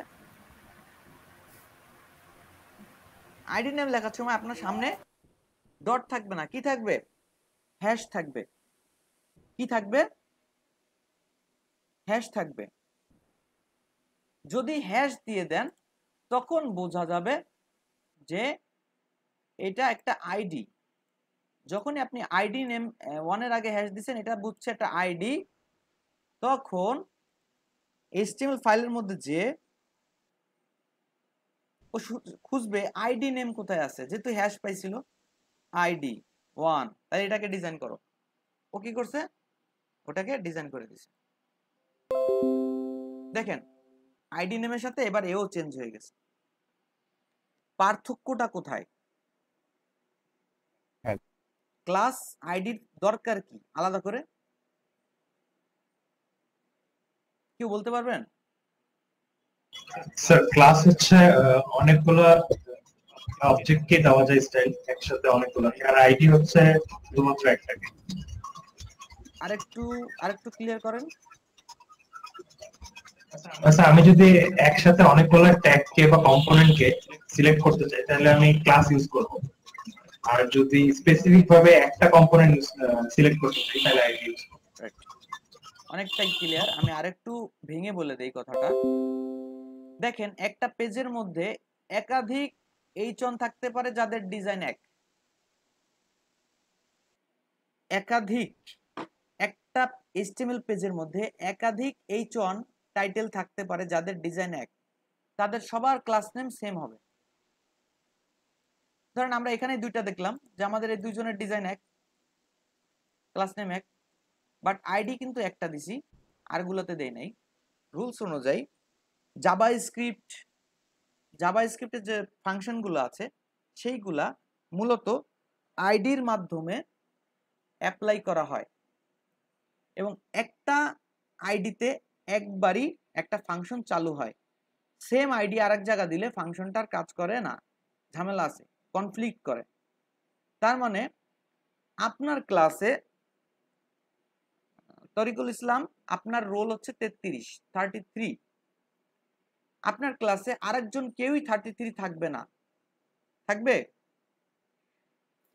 না স্যার। আমাদের টোটাল ব্যাচের মধ্যে আরো 33 আছে, সকালেও 33 আছে, ব্যাচ 1, ব্যাচ 2, ব্যাচ 3, ব্যাচ 4 এসব জায়গায় 33 আছে, কিন্তু আমাদের ক্লাসে আর 33 হবে না।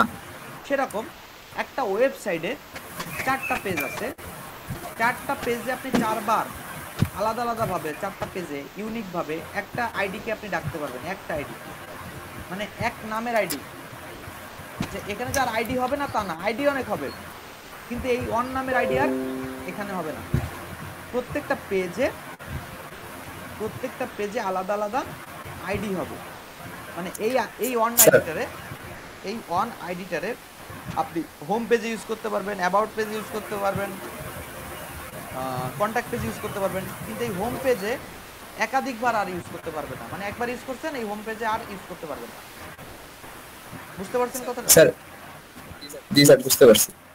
স্যার একটা প্রশ্ন ছিল।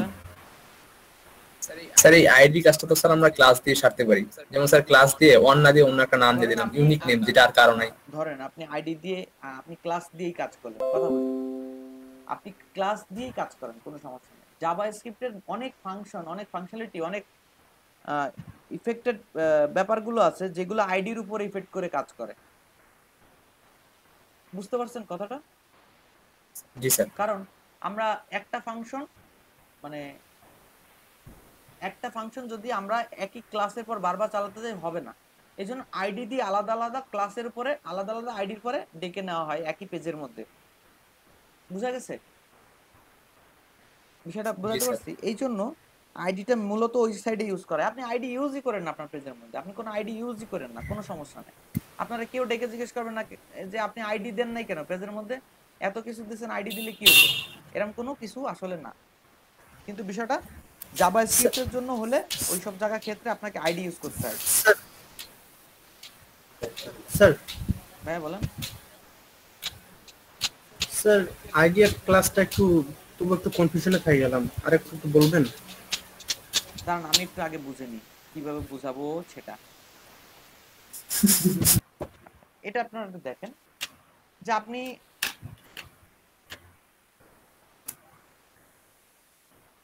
এটা দেখেন যে আমরা যদি আইডি ইউজ করতে চাই, এখানে একটা আইডি দেন, একটা অ্যাট্রিবিউট ইউজ করেন, তিনটা ক্লাস একই দেন।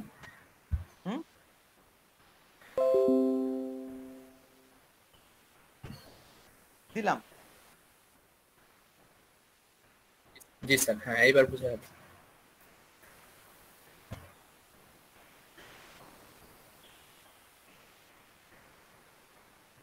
আমরা ক্লাস দিলাম 1, আইডি দিলাম 1, তাহলে আমরা আইডির কালারটা চেঞ্জ করবো এবার।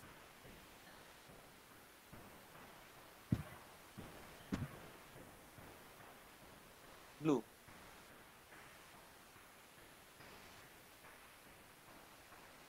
প্রথম কমান্ড স্যার লাস্ট কমান্ডটা ফলো করছে। লাস্ট কমান্ডটা ফলো করছে। এটা সিএসএস কেন, এইচটিএমএল এর একই, সবকিছুতে একই। হ্যাঁ, প্রথম কমান্ডটা হচ্ছে যে তিনজন ক্লাস আপনারা আছেন, তিনজনের কালার গ্রে হবে, হইছে। শেষের কমান্ডটা কি আছে, যে যার এই তিনজনের মধ্যে যার আইডি আছে অন, সে আবার কালার চেঞ্জ হবে, সে আবার কালার চেঞ্জ হয়ে ব্লু হয়ে গেছে। লাস্ট কমান্ডটা ফলো করছে। স্যার এই যে মানে আইডির যে ইয়াটা স্যার, হ্যাঁ আইডির যে বৈশিষ্ট্যটা স্যার, জি এটা যদি আমরা সিএসএ গিয়ে চেঞ্জ করে দিই, ব্লু না দিয়ে মানে রং না দিয়ে অন্য কোনো ডিজাইন দিই, তাহলে আরো ভালো করে বোঝা যাবে স্যার। আমরা এখানে অন্য মানে ধরেন লেখা জি স্যার, হ্যাঁ এখানে একটু চেঞ্জ করে দিই। জি স্যার। ফন্ট ফ্যামিলি, এটা ফন্টের নাম চেঞ্জ করে। এটা মাইক্রোসফট ওয়ার্ডে গেলে এখানে অনেক ফন্ট আছে, এখান থেকে একটা ফন্ট আমরা নিয়ে নিই।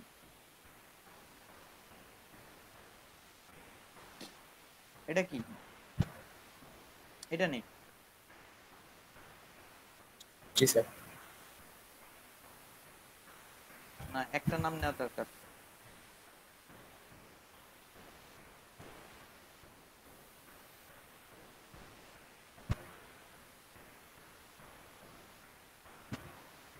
সহজ একটা নাম, তো অনেক ঝামেলা।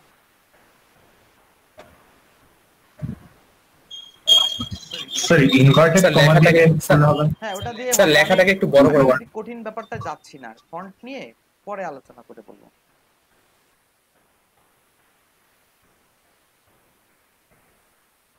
ফন্টের সাইজ চেঞ্জ হয়ে গেছে, দেখছেন? এখানে স্যার লেখাটাতে কি হলো আগে দেখি, এখানে আগে কিছু দেখি। ওয়ান, যত ক্লাস নেম ওয়ান আছে যারা, তারা সবাই গ্রে। দেখেন ক্লাস নেম ওয়ান আছে একজন, দুইজন, তিনজন ক্লাস নেম ওয়ান আছে, কালার সবার গ্রে হয়েছে। এই কয়জনের মধ্যে আইডি যে নামটা আছে তার আবার ফন্ট স্টাইল আলাদা, ফন্ট ফ্যামিলি আলাদা। তখন কি হয়েছে দেখেন, সবার থেকে ফন্টের স্টাইলটা চেঞ্জ হয়ে গেছে। হ্যাঁ তরিকুল ইসলাম বলেন। জি স্যার, এটাই স্যার। আমরা এতটুকু মাথায় নেই যে প্রত্যেকটা ট্যাগকে আলাদাভাবে নাম দিতে গেলে আমাদেরকে ক্লাস আর আইডি নাম দিয়ে দেওয়া যাবে। ক্লাস নেম এক পেজে বারবার দিতে পারবেন, কিন্তু আইডি এক পেজে বারবার দেওয়া যাবে না। শেষ কথা বোঝা গেছে? আপনি আইডি আলাদা আলাদা আইডি দেন, কিন্তু একই আইডি বারবার দেওয়া যাবে না এক পেজে।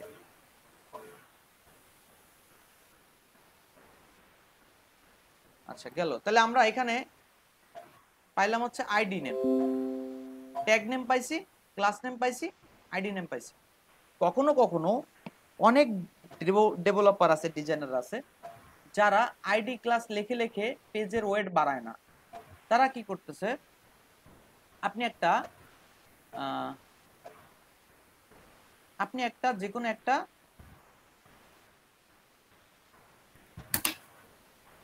একটা H1 এ আপনি একটা অ্যাট্রিবিউট ইউজ করছেন, আলাদা একটা অ্যাট্রিবিউট, যেমন ধরেন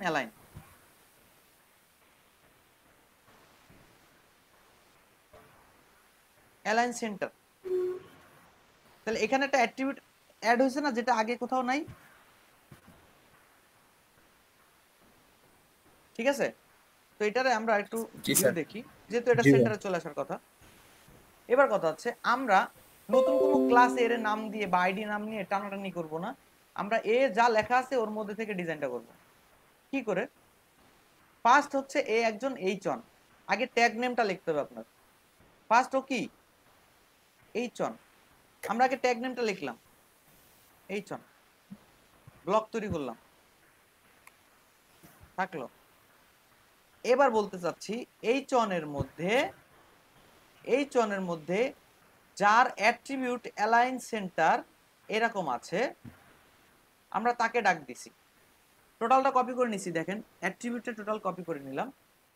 এখানে এসে বললাম সিলেক্টর, এসে বললাম H1 যার অ্যাট্রিবিউট নেম থার্ড ব্র্যাকেটের মধ্যে দিয়ে দিলাম।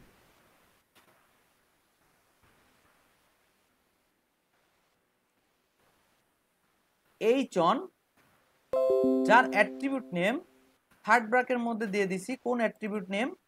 এখন আমরা বলতেছি H1 এর মধ্যে যার অ্যালাইন সেন্টার তার ডিজাইনটা আমরা চেঞ্জ করব।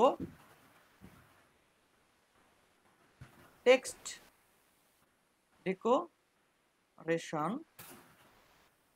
আন্ডারলাইন,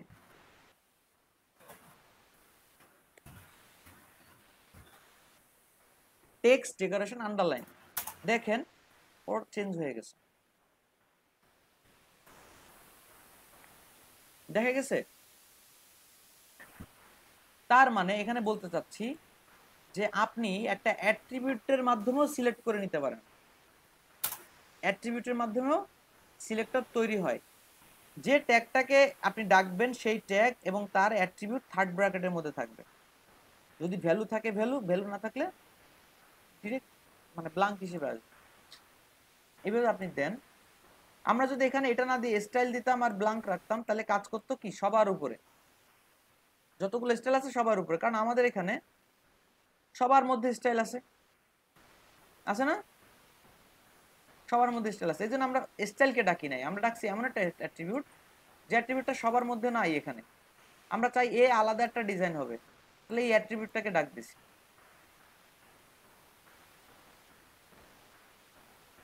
এবার এটা নিয়ে কোনো কোশ্চেন আছে কিনা? এটা স্যার, এটা অ্যাট্রিবিউটকে ডাকার স্টাইল, এটা অ্যাট্রিবিউটের মাধ্যমে ডাকার স্টাইল। রিপন ভাই স্যার এখানে আরেকবার বলবেন। বুরহানুদ্দিন ভাই রিপন ভাইকে খুঁজতেছে, কি বলবেন? বুরহান ভাই বলেন। না ভাইয়া খুঁজি নাই, না আসলে উনি বলতে চাচ্ছেন যে আমরা দুইজন আছি। দুইজন ছিলেন, আজকে কি এটা বলবো? এই অ্যাট্রিবিউটের যে সিলেক্টরটা, এটা নিয়ে আমাদের কোনো কনফিউশন আছে কিনা? স্যার এখানে কি স্যার মাল্টিপল অ্যাট্রিবিউট ইউজ করতে হবে? না, একটা ভাইয়া। স্যার অ্যাট্রিবিউটকে ডাকার যে ফন্টটা আরেকবার দেখান তো স্যার।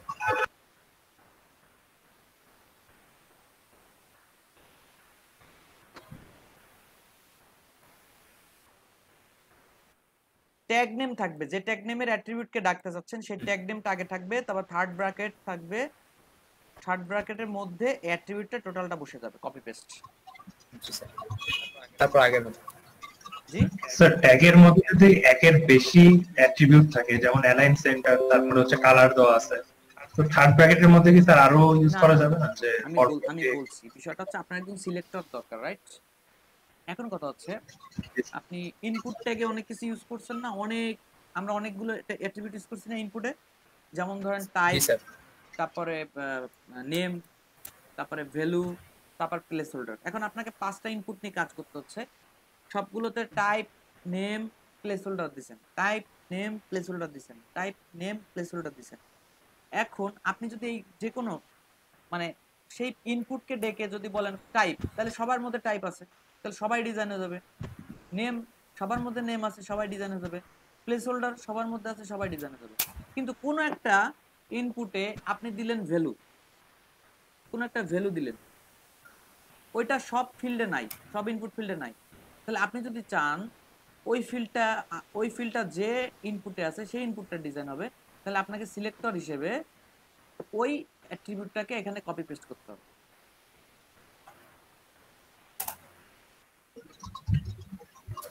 স্যার আমি যদি এমন চাই যে ওই রকম ট্যাগ গুলাকে সিলেক্ট করতে যেখানে দুইটা অ্যাট্রিবিউট কমন আছে, যেমন অ্যালাইন সেন্টার আর হচ্ছে কালার রেড, ওগুলা ট্যাগকে সিলেক্ট করতে হবে যাদের এই দুইটা অ্যাট্রিবিউট। এরকম কোনো সিলেক্টর আসলে দেখি নাই, আমার চোখে পড়ে নাই বা আমি ইউজও করি নাই, থাকতে পারে। এটা লজিক্যাল একটা ব্যাপার, এটা অনেকটা লজিক্যাল একটা ব্যাপার, এজন্য এটা অ্যাডভান্স লেভেলে সার্চ করে দেখতে হবে। তো ঠিক আছে, ওকে। তো আমরা কিন্তু 4টা পেয়ে গেছি, 4টা পাইছি। এই চারটাকে কিভাবে চিনবেন আপনারা বলতে পারবেন সবাই? এই চারটাকে আমরা যদি ডাকি, বলেন তো এই বডিটা কোন ধরনের সিলেক্টর? ট্যাগনেম। ট্যাগনেম। এই H1 কোন ধরনের সিলেক্টর? ট্যাগনেম। এটা ট্যাগনেম। এইটা কোন ধরনের সিলেক্টর? অ্যাট্রিবিউট। এইটা কোন ধরনের সিলেক্টর? আইডি। আর এটা আইডি। ক্লাস। এই বেসিকটা যদি ক্লাস। হ্যাঁ, এই বেসিকটা যদি আপনারা বুঝতে পারেন তাহলে সামনে আপনারা অনেক সহজ হয়ে যাচ্ছে, অনেক সহজ। ঠিক আছে, এটা নিয়ে প্র্যাকটিস টাইম দিতে হবে আপনাদের এখন। জি স্যার, জি স্যার। তাহলে আপনারা 5 মিনিট প্র্যাকটিস করবেন, বেশি না। এই যে কোড থুয়ে দিলাম, কোনটা কোন ভাবে থুবো বলেন? হ্যাঁ, একটা কোশ্চেন ছিল। হ্যাঁ ভাই বলেন।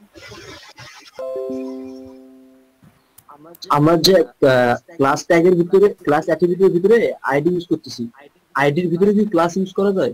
আইডি ক্লাস এটা কি আসলে আইডি তো একটাই। বলি এক এক সময় এক একটাকে এক এক প্রয়োজন দরকার হয়। যেমন ধরেন আমি একটা ক্লাস নেম দিয়ে অনেকগুলো ক্লাস নেম দিয়ে একটা ট্যাগকে ডেকে আনছি।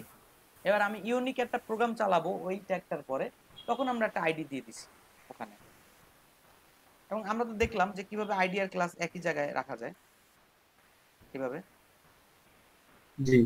যখন আপনি ক্লাস অনকেও ডাক দিবেন তখনও যেই কাজ করবে, আইডি অনকে যখন ডাক দিবেন তখন সেই লোকই কাজ করবে। বুঝতে পারছেন? হ্যাঁ, এটা আচ্ছা। জি জি। ভাই সিএসএস ফাইলটা একটু দেখি। ক্লাস অ্যাট্রিবিউট ইউজ করার পর স্পেসিফিকের জন্য আইডি অ্যাট্রিবিউট ইউজ করছি। তো এরকম কি কখনো আইডি অ্যাট্রিবিউট ইউজ করে তার জন্য আবার ক্লাস ইউজ করা যায়, নাকি আইডি একবার ইউজ করা যায় এক পেজে, এর জন্য আর ক্লাসের দরকার হয় না ওটার ভিতরে? না না, আসলে আমি আপনাদেরকে বলি যে আপনারা যখন পেজগুলো ফাইন্ড আউট করবেন তখন দেখবেন যখন লজিক্যাল পার্টে কোনো ট্যাগের পরে কাজ করে, লজিক্যাল পার্ট জাভাস্ক্রিপ্ট, তখন সেখানে আইডি ডাকে। বাদ বাকি কোনো কাজে কেউ আইডি ডাকে না। বুঝতে পারছেন? খুব কম। স্যার আমি একটু বলি। আচ্ছা ভাই। স্যার অনেকগুলো আইডি থাকলে সেখান থেকে আমি ক্লাস ব্যবহার করে যে কোনো একটা আইডি কে ঠিক করে ব্যবহার করতে পারবো, সমস্যা হবে না স্যার। বুঝি নাই। মানে ধরেন স্যার অনেকগুলো আইডি ইউজ করলাম, আইডি 1, আইডি 2, আইডি 3, আইডি 4। এর মধ্যে আমি আইডি 1টাকে আবার ইউজ করতে যাচ্ছি কোনো একটা নির্দিষ্ট কাজে, তখন স্যার আমি আবার ক্লাস 1 দিয়ে ইউজ করলাম বা ক্লাস এ দিয়ে ইউজ করলাম, এই আর কি। হ্যাঁ, ওই আইডি নামটাকে আপনি বারবার ইউজ করতে পারবেন না, এই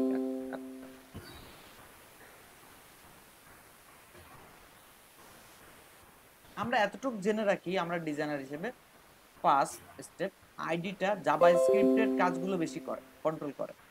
এইচটিএমএল এর যে ফাংশনগুলো ইফেক্ট করে এইচটিএমএল এর উপরে জাভাস্ক্রিপ্টের, সেগুলো আইডির উপরে বেশি বেস করে। এই জন্য আইডিটা হচ্ছে যখন জাভাস্ক্রিপ্টের কোনো ফাংশনকে আপনি অ্যাড করবেন কোনো ট্যাগে, হ্যাঁ ইফেক্ট ফাংশন, তখন দেখা যায় আইডি একটা নাম দিয়ে তাকে কানেক্ট করায় দিবেন জাভাস্ক্রিপ্টের সাথে। বাট বাদ বাকি কোনো কাজের জন্য আপনার ক্লাস নেম, যেহেতু ক্লাস নেম আইডি আপনাদের অনেক কনফ্লিক্ট হচ্ছে, আইডিটাকে চিন্তা বাদ দিয়ে রাখেন। ঠিক আছে, আপাতত ওটা বাদ থাকুক। আইডিটা কেমন থাকবে? জাভাস্ক্রিপ্ট যখন কোনো ট্যাগের পর কাজ করব তখন আইডি দিয়ে তার সাথে কানেক্ট করা দেবো। আমরা স্টাইলের কোনো কাজ আইডি দিয়ে করার দরকার নেই। এখন যদি এরকম হয় কোনো ওয়েবসাইটে কাজ করতেছেন হঠাৎ করে মনে হলো কি আইডিতে একটা ক্লাসের মানে ওই ট্যাগটার একটা আইডি আছে, ক্লাস নাই। এখন আপনি চিন্তা করছেন ছোট্ট একটা স্টাইল লিখবো, নতুন একটা ক্লাস নেম না লিখে ওই আইডিটাকে ডাক দিয়ে আপনি ডিজাইন করে দিন, এতে কেউ আপনারা মানা করবে না।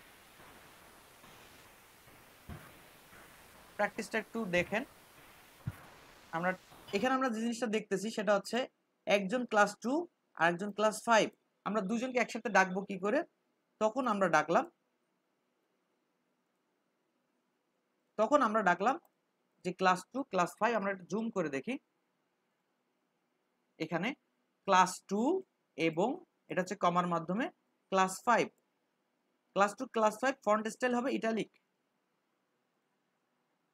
একটু খেয়াল রাখবেন, আমার ফাইলটা আবার এডিট করেন না প্লিজ। এই দেখেন ক্লাস 2 এবং ক্লাস 5 বাঁকা হয়ে গেছে, দেখছেন?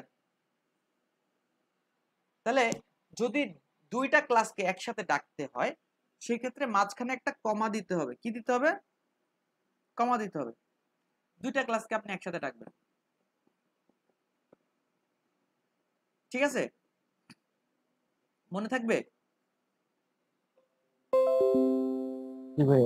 দুইটা ক্লাসকে যখন আমরা একসাথে ডাকবো মাঝখানে একটা কমা দিয়ে দেব। কোনো প্রশ্ন আছে?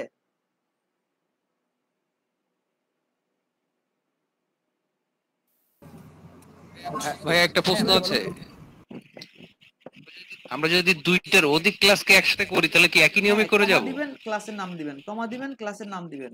10 15 20টা ক্লাসও ডাকতে পারবেন, কোনো সমস্যা নাই, এটার কোনো সীমাবদ্ধতা নাই। কিন্তু আপনি ওই ক্লাস নেম দেওয়ার সময় দুইটা একসাথে অনেকে করে কি কমা দিয়ে ডটটা দেয় না, শুধু নাম দিয়ে দেয়। এটাই ভুলে যায় না, সবগুলোই তো ক্লাস নেম। অতএব যতবার ক্লাস নেম ডাকবেন, আবার যদি আপনি আইডি নেমও এর মধ্যে ঢোকাতে চান তাহলে কমা দিয়ে হ্যাশ দিয়ে আইডি নেমটা লিখবেন। আপনি আইডি নেমও এখানে অ্যাড করতে পারবেন, কোনো সমস্যা নাই। থ্যাংক ইউ ভাইয়া। ওয়েলকাম। নেক্সট কোনো প্রশ্ন?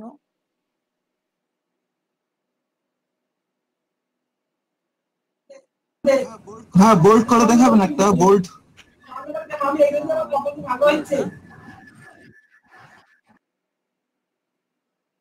বোল্ডের এটা কি হলো ভুলে গেলাম, মনে আসতেছে না। বোল্ড হচ্ছে font wait.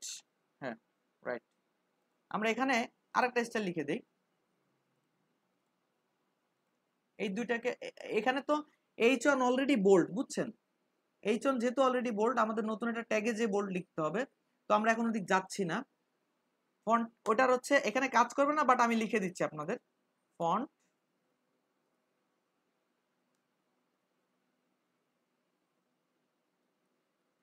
Font weight bold. Font weight bold. আর আপনি যদি দেন এখানে ফন্ট ওয়েট নরমাল, দেখেন আমাদের 2 আর 5 চেঞ্জ হয়ে যাবে। আপনি এখানে ফন্ট ওয়েট বোল্ড দিলে বোল্ড, নরমাল দিলে নরমাল। দেখেন এখানে খেয়াল করেন, বোল্ড নাই কিন্তু ওরা, দেখছেন? মানে যদি বোল্ড থাকে তাহলে নরমাল করতে পারবেন, যদি নরমাল থাকে তাহলে বোল্ড করতে পারবেন এটার মাধ্যমে। ফন্ট ওয়েট,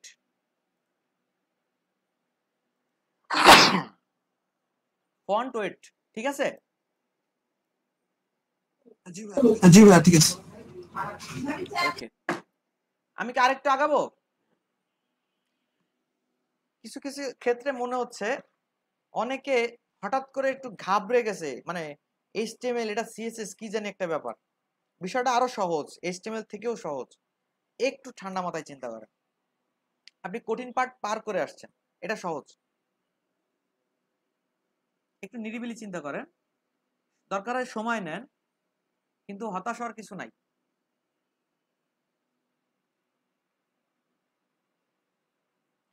আমরা আরেকটা রুলস দেখবো, আর কিছু দেখবো না, শেষ।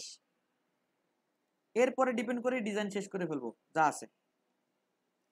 সেই রুলসটা হচ্ছে আমরা নতুন একটা ট্যাগ দেখবো, সেই ট্যাগটার নাম হচ্ছে ডিভ। সেই ট্যাগটার নাম কি? এই যে এই চারটার নিচে আমরা লিখবো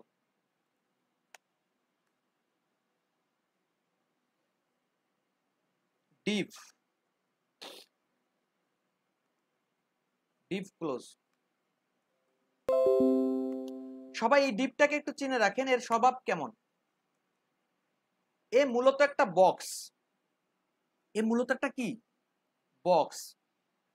এটা ওয়াইড 100%, একটু লিখে নেন। এর যদি না চিনেন ইউজ করতে পারবেন না। এর ওয়াইড 100% অলওয়েজ, বাট আপনি কাস্টম করতে পারবেন, কমাই নিয়ে আসতে পারবেন, পিক্সেলে আনতে পারবেন, সমস্যা নাই। মানে হচ্ছে বাই ডিফল্ট 100% 100% অলওয়েজ 100% ওয়াইড থাকতে হবে। আপনি যেখানে রাখবেন সেই জায়গাটা পুরোটাই চড়া, মানে হরিজন্টালি 100% হয়ে যাবে। কিন্তু এর নিজস্ব কোনো হাইট নাই, যদি আপনি দেন তাহলে হবে, নালে নাই। বিষয়টা এরকম। এটা 4 কোণা, আপনি এখানে রাখছেন ওরে, ও এরকম হয়ে গেছে।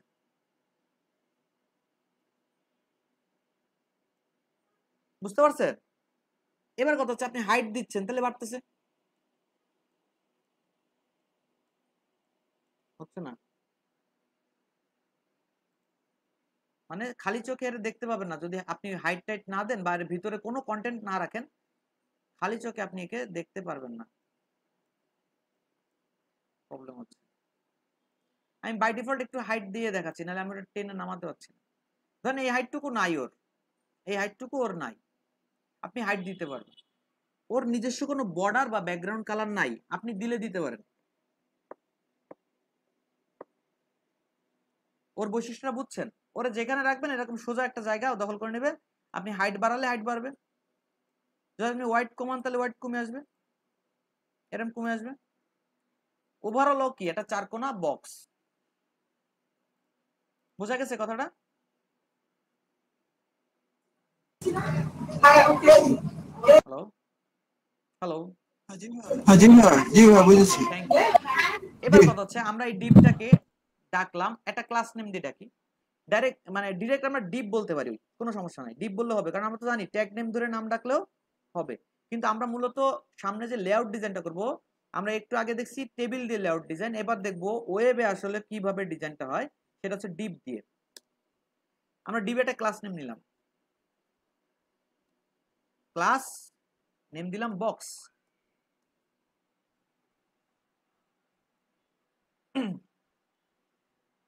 আমরা কি করলাম, এটা সিএসএস এ ডেকে নিলাম, যেহেতু এটা একটা ক্লাস নেম তাই আগে ডট তারপরে বক্স। এবার আমরা বলতেছি যে তুমি অত 100% হোয়াইট নিবা না, তুমি হোয়াইট কমাও,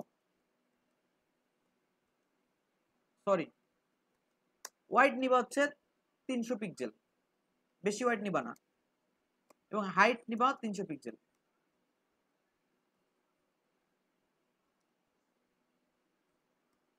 আগে বুঝে নেন কি হচ্ছে, একটা ডিবের ওয়াইড এবং হাইট পেল সে, কিছু দেখা যায় কিনা আমরা একটু দেখবো।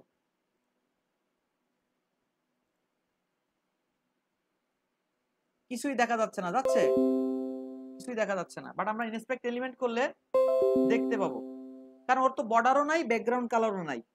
এই যে সেই বক্স, আর আমরা যদি উপরে একটু তাকাই, এই যে সেই বক্স, উপরে তাকালে দেখা যাবে ওই বক্সটা নীলটুকু হচ্ছে বক্সের অবস্থান। এখন আমরা ওকে একটা ব্যাকগ্রাউন্ড কালার দেই, যে আমরা ওকে দেখতে পাচ্ছি না তাই একটা ব্যাকগ্রাউন্ড কালার দিতে চাচ্ছি।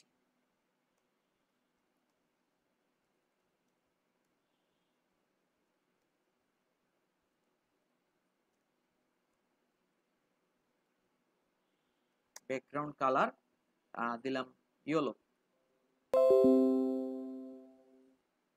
ব্যাকগ্রাউন্ড কালার দিলাম ইয়েলো। দেখেন এটা ব্যাকগ্রাউন্ড কালারও পেল, এবার ওকে দেখা যাচ্ছে, রাইট?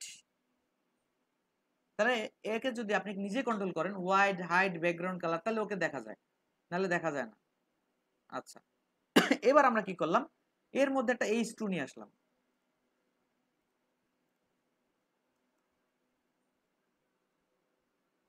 H2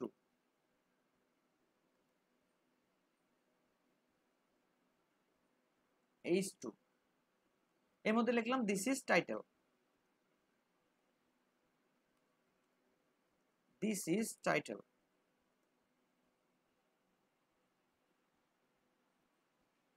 তাহলে এখানে দেখা যাবে দিস ইজ টাইটেল, কারণ এই টেক্সটটা কি আসলে, এটা একটা টাইটেল, এর ফন্ট সাইজ এরকম। এখন আমরা কি করতে চাচ্ছি,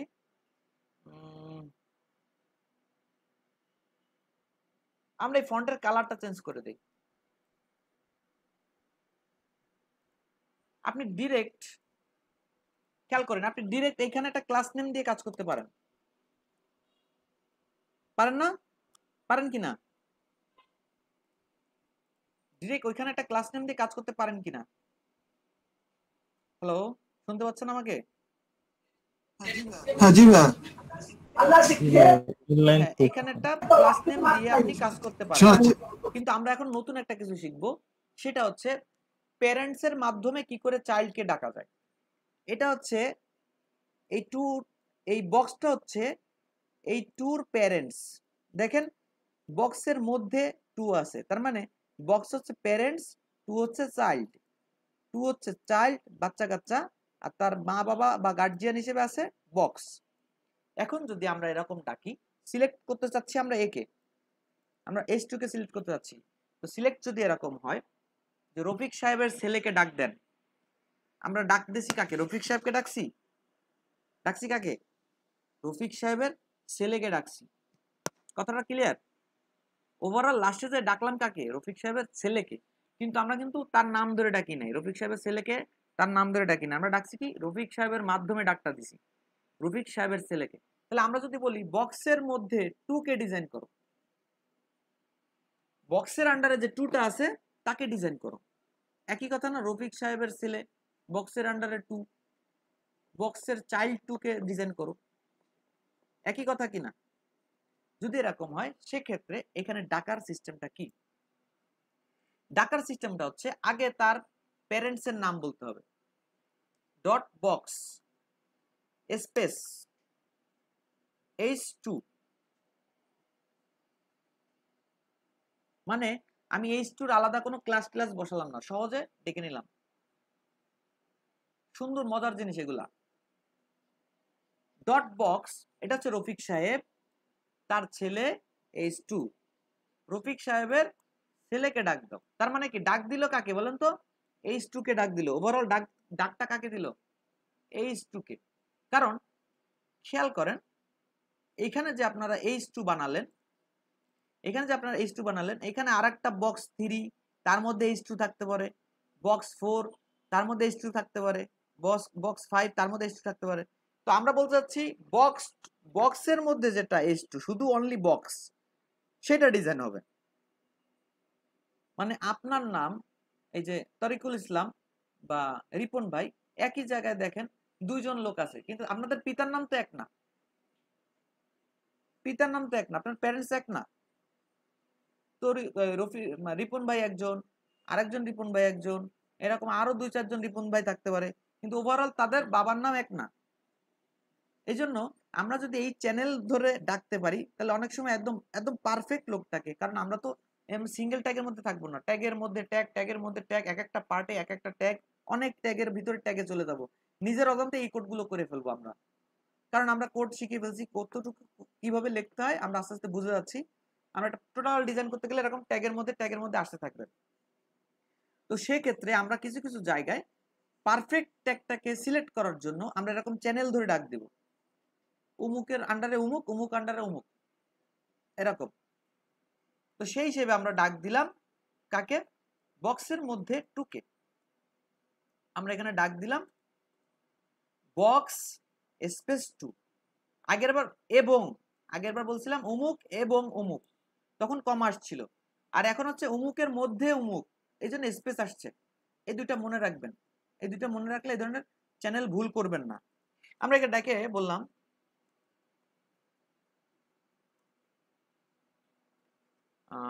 কি বলা যায়, কালারটা চেঞ্জ করে দিই,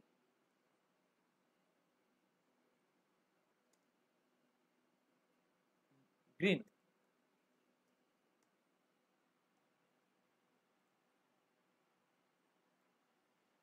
দেখেন ওর কালার গ্রিন হয়ে গেছে।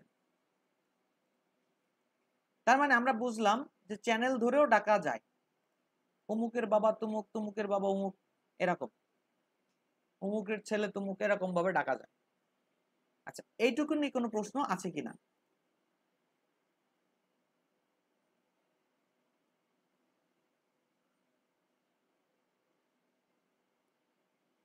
কোনো কোশ্চেন আছে? হ্যালো, শুনতে পাচ্ছেন আমাকে? জি ভাইয়া। এটা কি কোনো কঠিন হলো? না ভাইয়া, ঠিক আছে। কিছুই কঠিন না, কিন্তু আজকে রাতে যদি প্র্যাকটিস না করেন কালকে কিছুই মনে থাকবে না। এটা এমনই একটা জাদু খেলার খেলা, বুঝতে পারছেন?